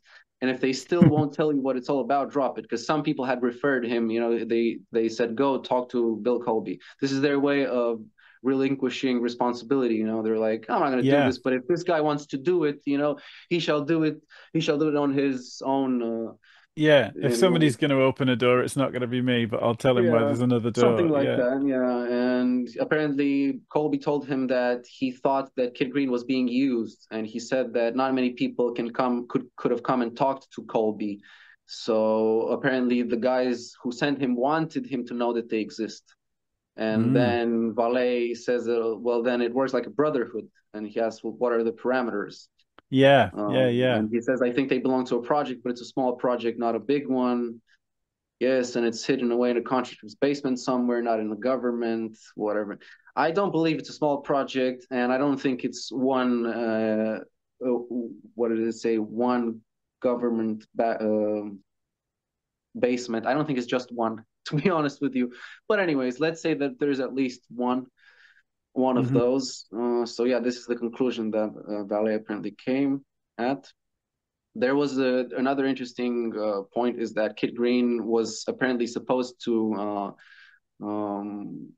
succeed the current medical doctor of the Majestic Group or whatever its current name was, Yeah. but apparently that didn't happen because well he didn't know what happened, and Mm. the guys who were talking to Richard D'Amato, like some senator guy from the Senate. He said like you must have not passed the test. Yeah. Um, Probably Yeah. he didn't It's pass the test. Whatever interesting the test the was. relationship potentially between this and like the aviary group. You'd imagine there's Yeah, probably some crossovers. yeah, for sure. For sure, the aviary group is quite important, but most people just think it's Richard Doty, who was a well-known disinformation agent. But there were Well, more he was people in a it. tentacle of it, but There was a tentacle of it, but Hal there were other people, Puthoff and and Hal Kit Puthoff as Green, well. and Kid Green, it's yeah, like we said, the same and names. yeah, yeah. Apparently, Kid became harassed by somebody. He wasn't sure who was doing it or why, but apparently they filmed him and Jacques Vallée meeting in San Francisco. And Jacques Vallée told him like, "Oh, big deal. He didn't reveal any secrets to me." But he said that they just wanted to show him that they always knew where he was. Whatever, a little bit of Mm. chicanery, buffoonery on the part of the Men in Black. Um, Yeah. yeah, whatever. We can just it goes up to 1998, I think. In Yeah. '95, Professor Walker died. Um, they were getting into the whole NIDS Carl era with Sagan. Bigelow. With oh yeah, Yeah. this account is actually very interesting. We can Kid Green told of a meeting he had with Sagan. He went to see him on the set of Cosmos, the TV show, and Sagan took him to his trailer and abruptly kicked out the blonde bimbo and told him he would agree to be on his science board. I think this was related to Bigelow's NIDS or whatever. Yeah. He apparently Sagan was contacted to join the board, and he said he would agree on two conditions: that he would be told all about the SRI, the Stanford parapsychology work, and all about the government's knowledge on UFOs. And of course, Kit kind of swerved that really well and said Mm. that he knew very little. And the second point, that the government had no ongoing study of UFOs. Of course, it's always the same answer. If Yeah. anybody, if by now, let me be the one who says it. I'm nobody, right? But by now, if there's anybody who thinks that the government study of UFOs has ever stopped, it has never stopped. It has never stopped. Not for a single second. It has only No. gotten more powerful and more rich. Well, as Yeah, our technology develops, arguably from it, increasing our ability to study it, then it's only logical that our intention to study it has only increased exponentially as yeah, well. for sure. We're a long way off the first radars seeing a dot in the distance now. We can determine a hell of a lot more of things' capabilities Yeah, and um, and that. It's interesting. I find Sagan very interesting. I personally think he was read in because there's this absolute handbrake turn he makes where he starts off saying, "Oh, we're a pale blue dot, everything's possible. There's bound to be stuff out there," and then he goes, "Puh, flying saucers, garbage" for the rest of his career. exactly, exactly. Very interesting. I am there's two cases. Either I mean there's only just really one case, which has maybe two subsets of possible cases. Either he was really open to NHI and to research into this direction, but he had been brought in and then subsequently publicly lost interest. Or Mm. then there's the other version of he had been interested and being frustrated that, he hadn't been able to really find much. He became a skeptic for whatever reason. Maybe some people helped him become a skeptic as well. Mm. He was So, certainly very prominent. I mean, he was the I don't even want to mention Neil deGrasse Tyson, but he was the prominent TV science guy. You yeah, know, he was the for Mr. sure. Rogers of science. The Most one who everybody looked, or most people looked to, exactly. give You'd them certainly understandable trust his science. authority. Yeah, To yeah, to yeah. give science that is digestible for a large majority of people and an authority Mm. figure. It's always the question of the appeal to authority, which is the kind. It's a difficult thing to talk about. People Yeah, always want proof and evidence from authority, but at the same time, we do not trust. Oftentimes, we do not trust these authorities yeah. when they do become honest with us because of obviously many misdeeds and That's right. That's whatever. right. But yeah. So we're into the Greer era now, So it's the really. Greer era, which started roughly around 1990 with the CSETI, with the Center for Study of Extraterrestrial Intelligence that Greer had funded. The main purpose was to create a diplomatic and research-based initiative to contact ETs. And important part of this was Project Starlight, and he gives the account. He gives kind of the definition or the driving motivation between it in his book Forbidden Knowledge, which I've referenced here. Hmm. And it's what you would expect. The philosophy behind it was to assemble absolutely the best evidence that was available, which was Yeah. rigorously tested and proved, and so on and so forth. And yeah, in December of '93, there was the big break that Greer managed to have in this whole case. He had already amassed, I think, a decent database of information, Hmm. what you would call actionable intelligence, and he managed to get a meeting with the former director of the CIA, R. James Woolsey, James and Woolsey. Yeah. this was done through a common friend of theirs, think tanker John Peterson.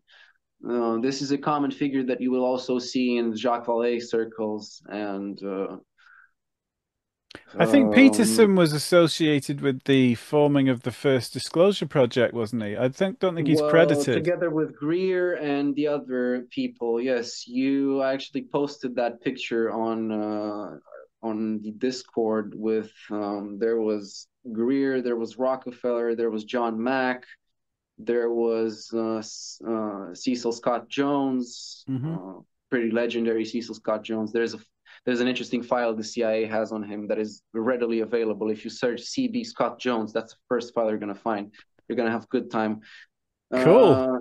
Uh, yeah, so he gets to meet with Woolsey, and essentially by now he had been pretty surprised. He didn't expect it at first. He thought essentially that this is a ruse, something to get him to maybe pick at his mind, see what he knew, see how much he knew.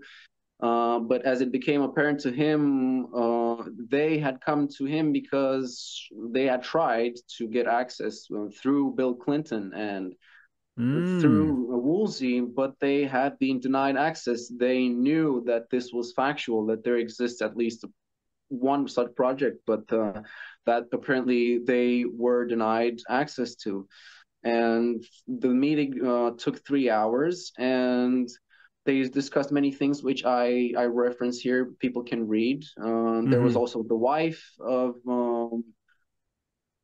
Woolsey, and at some point she asks Greer how they travel, and Greer gives a really interesting answer that people should read. And I like of that. How do course, we disclose that which we have no access to? yeah, this is what Woolsey had said at some point, and it is indeed the crux of the matter. How do you disclose that which you have no access to, which most people do not even conceive the possibility of it Yeah. being?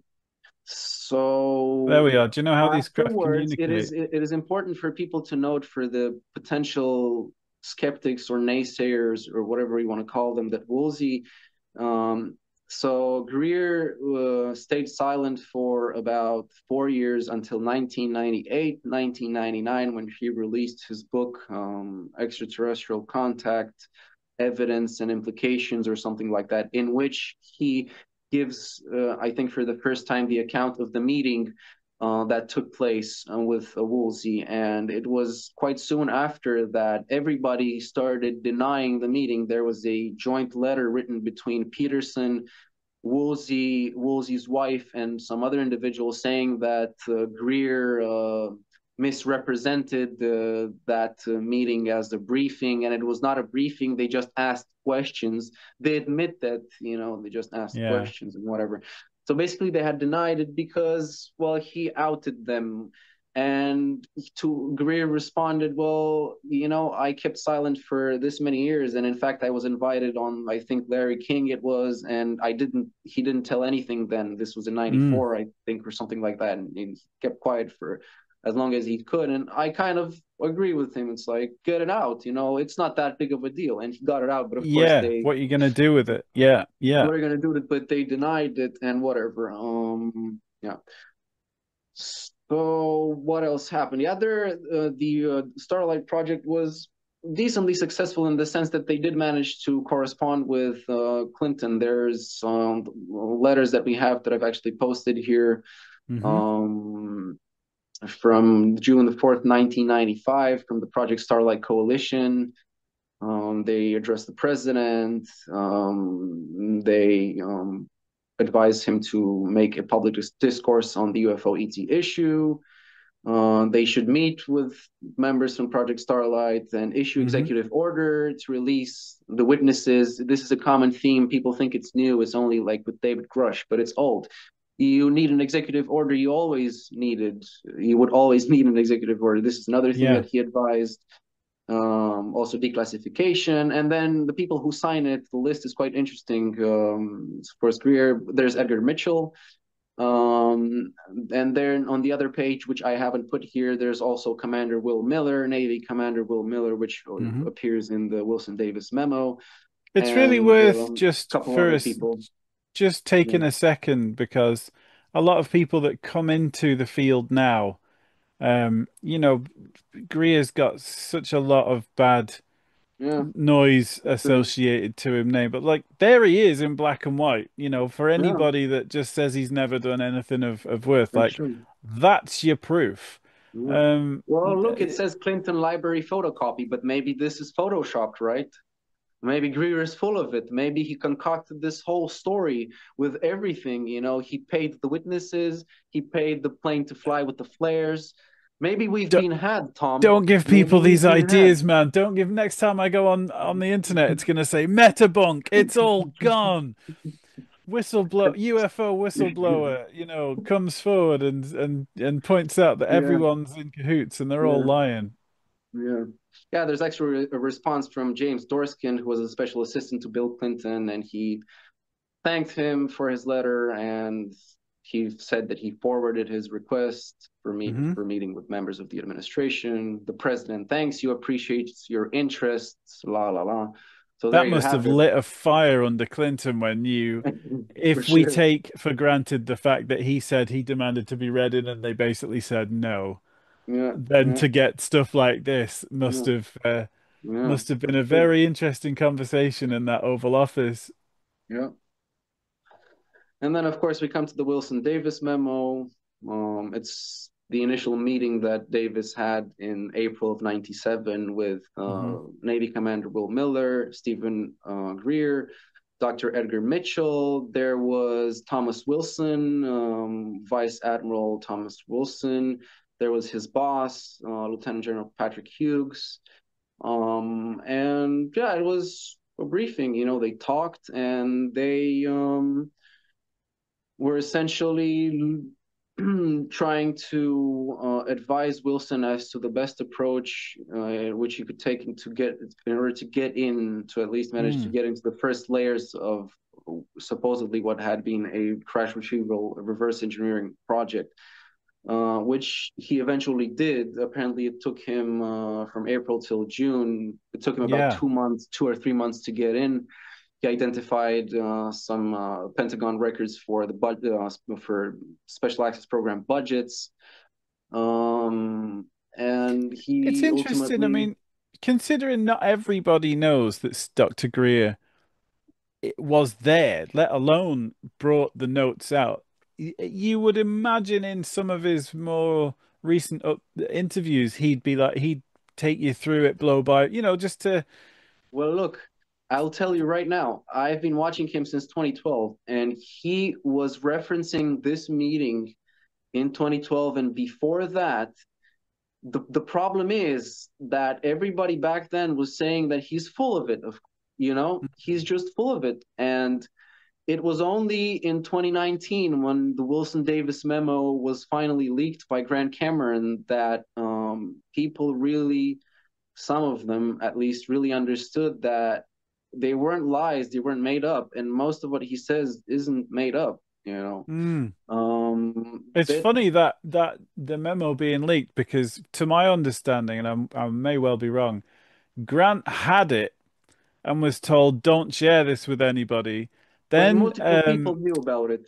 Yeah. Richard Dolan, Richard Dolan saw it in 2006, he saw, I he think, saw it in three pages 2006, or and something. he shared some of it. Grant saw the bit that Dolan had shared and thought, "Oh well, it must be out then pulled the trigger and unleashed the Yeah, I lot. suppose something like that. But it also had to do with Edgar Mitchell passing away because Yes, because it documents was his apparently estate, made their wasn't it? way from his estate to Grand Cameron. And the funny thing that most people don't know is that Eric Davis was quite pissed. And he, in a Facebook post, he kind of dissed Grand Cameron and Edgar Mitchell's nephews, I think, that they shouldn't have done it and Yeah. whatever. Yeah, When does classified end? If it does it go yeah, beyond the grave? Apparently so. apparently so. Yeah. So eventually, Admiral Wilson uncovers the program. He gives a Yeah. couple of calls and he's called in. And the guys are initially very worried about, the fact that he discovered them, and they're very quite tense and asking him, "Well, how did you know about us? How did you find us?" And he Hmm. doesn't tell he doesn't really tell his main sources because his main source was then Secretary of Defense Bill Perry, or maybe he was Deputy Secretary or whatever. He was very highly placed, and he advised him kind of where to look. And together with the briefings from Greer and the other guys, he he managed to get in, and they were very concerned. And how did you manage to find us? And they told Mm. him, interestingly enough, that their cover was almost blown in the past as well. There's an event that's referenced that took place roughly in the mid late 80s, I think. I haven't yet researched very much that avenue, but it's the idea that they actually mentioned it in the Wilson Davis memo. The project manager who was speaking to Admiral Wilson told him that their cover had almost been blown, and an investigator from the Pentagon was close to blowing their cover because apparently he had some kind of leverage with them. I don't know some kind of leverage that guy had because Admiral Wilson almost lost a few stars because he tried to inquire into this. But Wow. it's the idea that in the past there was an investigator from the Pentagon who audited them. He initially uncovered, and this guy is General, I think, is General Jack Sheehan, three Hmm. or four-star General Jack, I think 3-star General Jack Sheehan, which maybe we'll reference in the future. But yeah, they showed him apparently some things, but they didn't show Wilson anything. They just told him that this happened in the past, and we can't tell you. You have no need to know. And Hmm. he's like, well, I have a need to know. I have jurisdiction. I'm deputy director of the DIA, and I have Yeah. oversight, and I have purview. And they were like, no, you do not. Here is our list. And they gave the list, and there were a couple hundred people, up to 1,000, I think, not much more than 1,000, many more Yeah. than 1,000. And he asked them, okay, give me the criteria. What are the criteria for me? becoming part of your little bigot list. And they were like, we cannot tell you that. We can't give you the criteria. If they could have told him, they would have probably told him, yeah, it's classified. They didn't even say that. They were like, we can't tell you. Yeah, yeah, So yeah. he was in the very difficult spot of realizing that he had uncovered a private entity, a private contractor who had escaped essentially all oversight, Mm. and had complete jurisdiction over the handling of one program of crash retrieval and reverse engineering. In Per the narrative of the program manager, of course, they got nowhere with the craft. They had recovered the craft. They thought it could fly, functional, but they didn't understand much about it. It's hard to work about it. You know, it's stovepiped. Oh, so few people work on it. If only we could get more people. Oh, poor us. Yeah, Oh, if we they just make had you another feel for them, and 78 they're like, trillion oh, poor dollars. you guys, poor you guys. So yeah, we have this, but we don't understand it. We haven't gone anywhere. You know, just move on with your life, Admiral Wilson. There's nothing to see here. Just go about your day. And Admiral Mm. Wilson was like, no, I. What do you mean, go about my day? I'm pissed off. Yeah, you're Hmm. pissed off. We'll do something about it. I'm gonna do something about it. And apparently, he tried to do something about it. He went to the Special Access Program Oversight Committee, and They they pretty much said go essentially home. sustained the contractor, and they're like, no, you have no need to know. We're not gonna support you. We're gonna support the contractor and back down, which he did because he was threatened with losing a couple of stars. I think that's what Yeah, they wow. actually verbatim said, 1 star and early retirement, and he wouldn't make promotion to DIA director. And yeah, And there's TRW again popping yeah, up, as there's we mentioned TRW earlier. again because yeah, that's an interesting reference. One of the things that also, as a side note, Commander Will Miller has confirmed again another person for us, Majestic 12. He said that as Admiral Wilson was leaving the meeting at the Pentagon in April of '97, the admiral's aide turned to him and told him that we know we know about Majestic 12. We just don't have a need to know what they do. So they kind of the admiral's aide confirmed this to Miller. And Edgar Mitchell, again in a 2005 interview, confirms it. He confirms essentially the MJ12 narrative that there's an executive order that was signed by Truman, who probably enforced this MJ12 group. Magic 12. Yeah, he says that it has changed its name several times throughout the years. Again, consistent with what Walker said.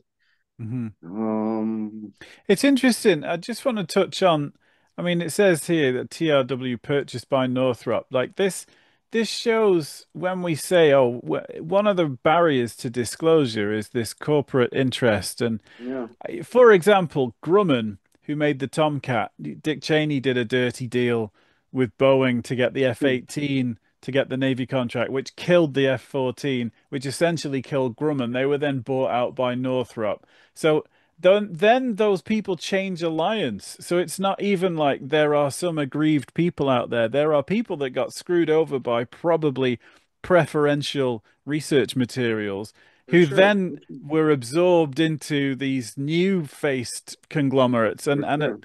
there just isn't it's like trying to straighten spaghetti there's no Well, point where you can distill it down to the good guys, the bad look, guys, these are the aggrieved. as a side note, kind of maybe interesting for our potential listeners, the the way that contractors work is so efficient because if and not if you do actually have these programs, the way that they work is this is how the interface with the military is so important because they use military bases. In order to get into military bases, you need certain types of clearances. So you might be able to have people employed at the same company working in completely different parts of either the same base or other bases. And in this way, you could ensure that if, for example, there is a core, for example, a core of Lockheed Martin, a core of Northrop Grumman, a core of Raytheon that exclusively deals with these things, essentially you can insulate this core from all other parts of the company by means of clearances and select using select bases and select um, Mm. places within the bases which can only be accessed by specific clearances. And in this way, the stovepiping, That was one of it's Lazar's remarkably claims, efficient. wasn't it? He said that at Area 51, there was AT&T, Motorola, Nokia, like there was all of these different things that we know as high street brands, but are actually massive tech contractors Yeah, there to do the back engineering, as opposed to just having all government employees. Very yeah, interesting. yeah. Yeah, so we come to TRW here. There's an interesting reference that most people kind of overlooked at the time, at least in 2019 when these were first released. Um, Eric Davis asked Admiral Wilson about a couple of things, including Ingo Swann, to which he said that he didn't know who Ingo Swann was, Huh. but also about one certain Mary Elizabeth Elliott, who was somehow connected with this TRW contractor. To which Admiral Wilson responds that Mary Elliott sounds like the real deal based on her info and behavior with her attorney. And we have a name, we have been given a name, Jeffrey Griffith. And Richard Dolan did quite some research on this, and he called Admiral Wilson. Admiral Wilson basically kind of didn't say anything, didn't say much, didn't Hmm. say anything, kind of denied it. But then he found out that the lawyer, Mary Elizabeth Elliott's lawyer, actually was, with a decently high degree of certainty, was the author of a story from the UFO magazine, an edition from the UFO magazine from 1998 that dealt with a piece. The author was called Greg Halifax, and basically Richard Dolan identified Greg Halifax as Jeffrey Griffith. Hmm. And the way that the story kind of goes is that Mary Elliott was employed at TRW. She might have been an archivist at TRW, maybe writing documentation, stuff like that. I'm not sure. The idea is Mm. that either her or somebody whom a colleague of hers gave her a great deal of information, which she passed on to her lawyer because she, for some reason, I think she was about to sue the company, right? Maybe something like that. I don't know. Maybe. The idea was that she gave this information to her lawyer, and Admiral Wilson confirmed that he knew about the story and her behavior seemed consistent. And Richard Dolan identified this lawyer as the author of the UFO magazine story, which Mm. people might ask, well, why do we need to pay attention to this story? Well, it's because of another file from that has been leaked by Grant Cameron, which is an email between Kid Green and Hal Puthoff, in which basically Hal asks Kid Green whether or not he received a package that Hal had sent of UFO magazine, Hmm. and by pseudonymous one author, Sedge Masters. That wasn't the author, that was the main character. But anyways, Yeah. and he says that we have a reason to believe that the set of stories, three stories, which correspond to the three volumes of the magazine, are only slightly fictionalized versions of a source's experiences, writing up records for the archives at Wright-Patterson Air Force Base. Wright-Pat again, it's always Yeah. Wright-Pat. It's always Specifically, right, Pat. yeah.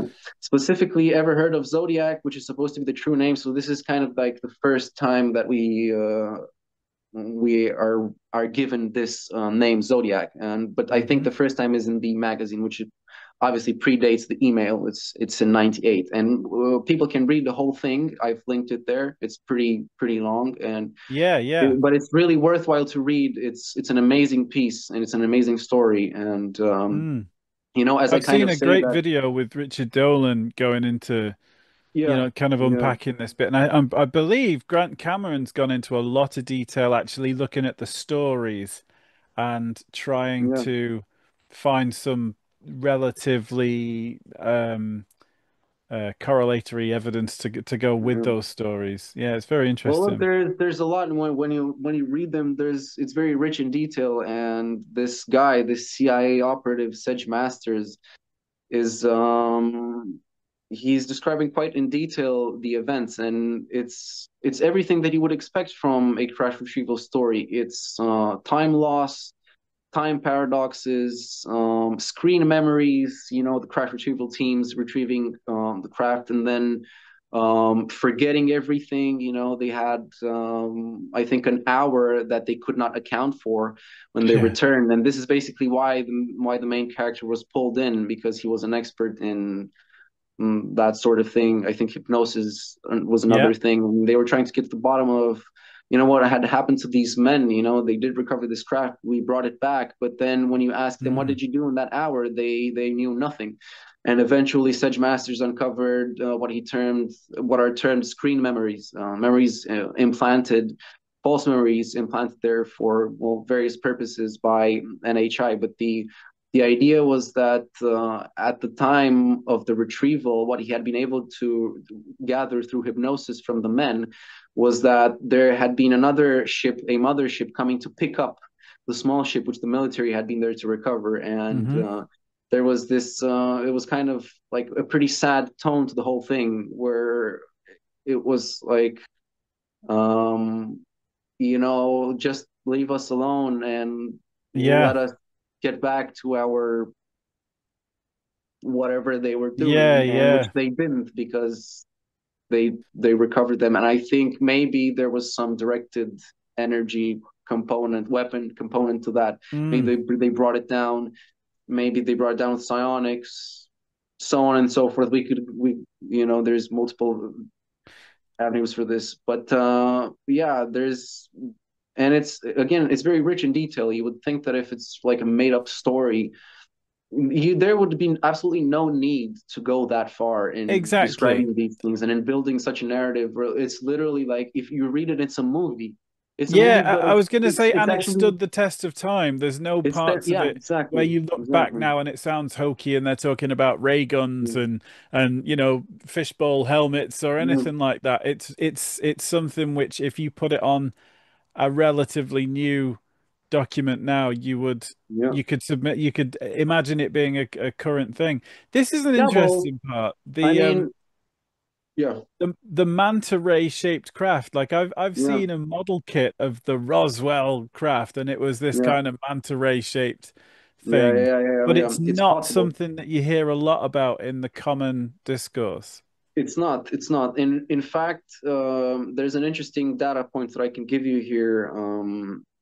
There is part of the Majestic documents, but not necessarily related to Majestic in a direct way. It's a document authored by one of Timothy S. Cooper's sources, Source S1, which Jeff Cruikshank. By the way, Jeff Cruikshank was also interviewed by Ross Coulthart. If people, I've also named him Hmm. before. People may not know who he is. Um, and wait, what was I saying? I I said forgot. manta ray shaped craft Manta and Ray, yeah. how, yeah, MJ12. Okay, back to, yeah. So there is a document authored by Source S1, which was identified as Newton Scotty Myler, maybe deputy director for counterintelligence, right hand of James Angleton, in which he actually describes the craft as sort of like S-shaped, and photographically, I don't have it right now. Maybe I'll update the article, but it looks similar to a manta ray in the best way that I can describe it to you is that, imagine a space shuttle. It has the form of yeah. an arrow, but it kind of It's like a triangle transitions. if somebody bent the wings up Yeah, kind of like yeah, this over it, and then there's the cockpit yeah. at the But front. but then towards but then towards the end, it was very very rounded, much more Yeah, so rounded. yeah, And then it kind of also had it was very aerodynamic, much more aerodynamic than you would expect, for example, a simple flying saucer to be. yes. So apparently, If people want to see what it looks like, if you go on eBay and search for Roswell model kit, they made a okay. plastic model kit of this thing, and I it mean, I'm just demonstrates searching it right exactly. now to see if I can find anything to. Yeah, it's somewhat similar. Yes, it's somewhat similar. The depiction that I saw, it's somewhat similar to this one. Yeah, Mm, yeah, yeah, yeah. So it might not have been a flying saucer, but you can imagine if it had this shape. Obviously, everybody would have called it, but the military, maybe, but some parts of the military would have called it a flying saucer. because it kind of looks like a flying saucer in a sense, you know. And I think there's that element where I mean, certainly I'm talking about the UK predominantly, but we call a vacuum cleaner a Hoover. There are certain times where a brand name or a term affects the overall nomenclature, and Yeah, some people would see a UFO and go, "Oh my God, I think I saw a flying saucer," whereas that's not necessarily a hyper descriptive, yeah, an yeah, accurate description of it, but it just comes to mean weird stuff in the sky for folks. yep, yep, for sure. Yeah, another interesting thing that I would like to point out is that Hmm. Sedge Masters in the story, he kind of reaches the conclusion that this race that they had recovered the craft from was basically some meta-humans from the future. Very simply put, Oh, some yeah, with retro causality and whatever, and they were basically coming back from the future. To be fair with you, I haven't read the last part. I have yet to read it, but what I found extremely interesting is that the only other individual besides Dan Burrish that I know of that spoke about human beings from the future, or essentially our race, but as we have evolved maybe 1,000 years, maybe 1,000,000 years into the only other person who speaks about this, and he has started to very recently, is Dr. Michael Masters. Masters, yeah, And what do you know? Sedge Masters, Michael Masters. I found that to be quite interesting. And yeah, yeah. Michael Masters, I respect him and I appreciate him. I love you, Dr. Masters, if you watch this. But I also like his eyes. He has very blue eyes, right? So, anyways, Right. so anyways, Interesting. I never yeah, put those two together. That's a fascinating yeah. connection to make. I'll be honest, I I always thought that the whole "it's us from the future" was a kind of arrogantly human, like, oh, this is cool, so it must be humans, and it doesn't leave room for something more interesting than yeah, us. It's like everything's got to always come back to humans. yeah, But I yeah. think I probably need to eat some humble pie and give a bit more time. A lot of I people think that all I of us, respect immensely, Mark yeah, Pritchard, for example, says I should yeah, should give him a lot more time and consideration. So I will take that on the chin. yeah. So yeah, where are we? We're kind of nearing the end. Yeah, we're pretty Yep. much at the end. Um, Well, that's amazing, man. I mean, honestly, your ability to recall names, dates, places, and then draw connections between the two is astounding. Absolutely astounding, man. I really, really appreciate this. I will like obviously. So in the comments section underneath, I'm talking to the audience now.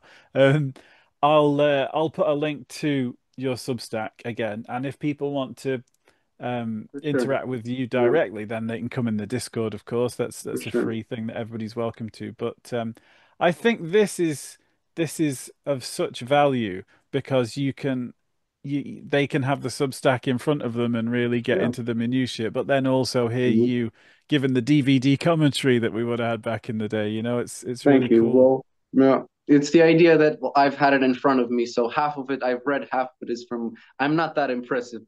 It's okay. I just Ha! spend a lot of time on this, but yeah, it's good to have it. It's good to have it laid in front of you and you can take your time and you can take breaks, and but I would urge people who watch this to read all of it and to take it seriously because it's a very serious thing and it's a very positive thing, Absolutely. And this is regardless that of what. missing history Yeah, that yeah, we're kind of told that we are told by the modern gatekeepers, at least the more visible ones, that this stuff doesn't exist. And when you see these names, dates, papers, and yeah, signatures, it only highlights the hypocrisy of the modern um, for sure. Yeah, operations. this was the main motivation for me. One of the main motivations is that many people dismiss. They do not first because they do not know it. They dismiss history, and I part of what I'm trying to sort of not fight against, but peacefully maybe fight, if you can call it that, fight against is the idea that this is a new thing and people make it seem like we need more money, and also the fact that it is a grave national security threat, which I think is something very outdated.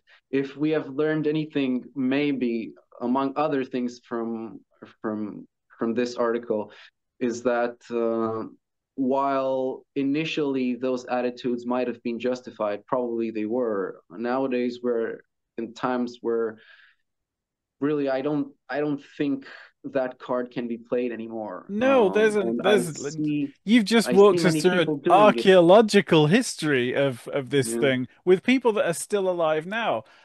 yeah. I'm gonna take my hippie hat off just for 2 seconds, but I was borderline offended by that uh hearing where you'd got Bill Gold from NASA, Yeah, yeah, and he was just yeah, was it Bill Gold? Something Gold. yeah. I think And he that's was his just name. Yeah, basically saying like, "Oh gosh, maybe we've got some information, and maybe if you give us a few $1 billion, then we yeah, can start exactly, looking for it." Like, exactly. if He I was just worked at asking for NASA, funds. every lunch break I would be in the archives and looking Yeah, at the evidence and just combing through that back catalogue of data. But to imply that they've never looked and it's just there dusty in a cupboard waiting for enough funding to start for looking at it, it sure. was just so patronizing. I know. I was kind of disappointed when I heard that as well. But then I've also seen some other more redeeming interviews of Mr. Gold. Yeah. So Well, he's only what following the footsteps of Bill Nelson, who came out, acting like everybody's favorite science granddad last year and went, "Nope, nothing to see here, well, look, kids." look, I will do something now. I will benefit, basically exploit the fact that I'm a nobody. I'll just say it. NASA is a front. NASA is just a front for something else. Basically, they're essentially one of their main goals is to cover up UFOs. If I'm to be honest with you, Ooh. based on my research, I'll just come and say it. And most of them don't know it. Through scientific ridicule, social ridicule. Most of them don't know it. Yeah. But that's what they do. That is essentially what they do. They doctor photos for UFOs. They Photoshop photos so that they don't have UFOs in them. They have been doing this since forever, and they Yeah. deny everything. They deny everything, and yet there's still stuff that can be found publicly found online, such as um, shuttle films like STS films, Yeah. in Yeah. which Yeah. you can find many, many interesting objects and phenomena and stuff, but they're always, yeah, yeah, we don't know. We need more data. We need better Yeah. tools. We Maybe need with a better few more tools. $1 billion, Maybe it'll with a all few become more clear. dollars. Yeah. Yeah, exactly. I mean, look, I don't want to be mean. I was a little bit mean. NASA has its own mission and whatever, but I think as far as this obviously they've been doing a pretty good job historically speaking, otherwise they wouldn't have kind of had the renown that they do.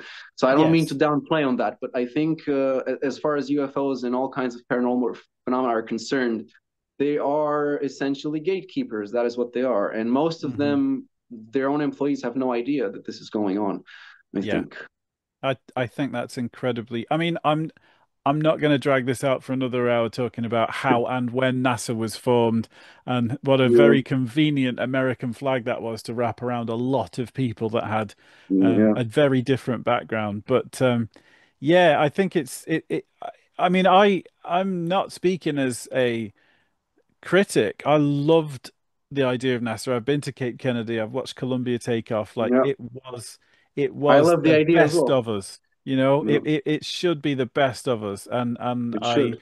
I would like to think that it's, if not redeemable, that there are people in there that For embody sure. that, you know. Many people, definitely Yeah. many people. Yeah, yeah, Yeah, for yeah. sure, for sure.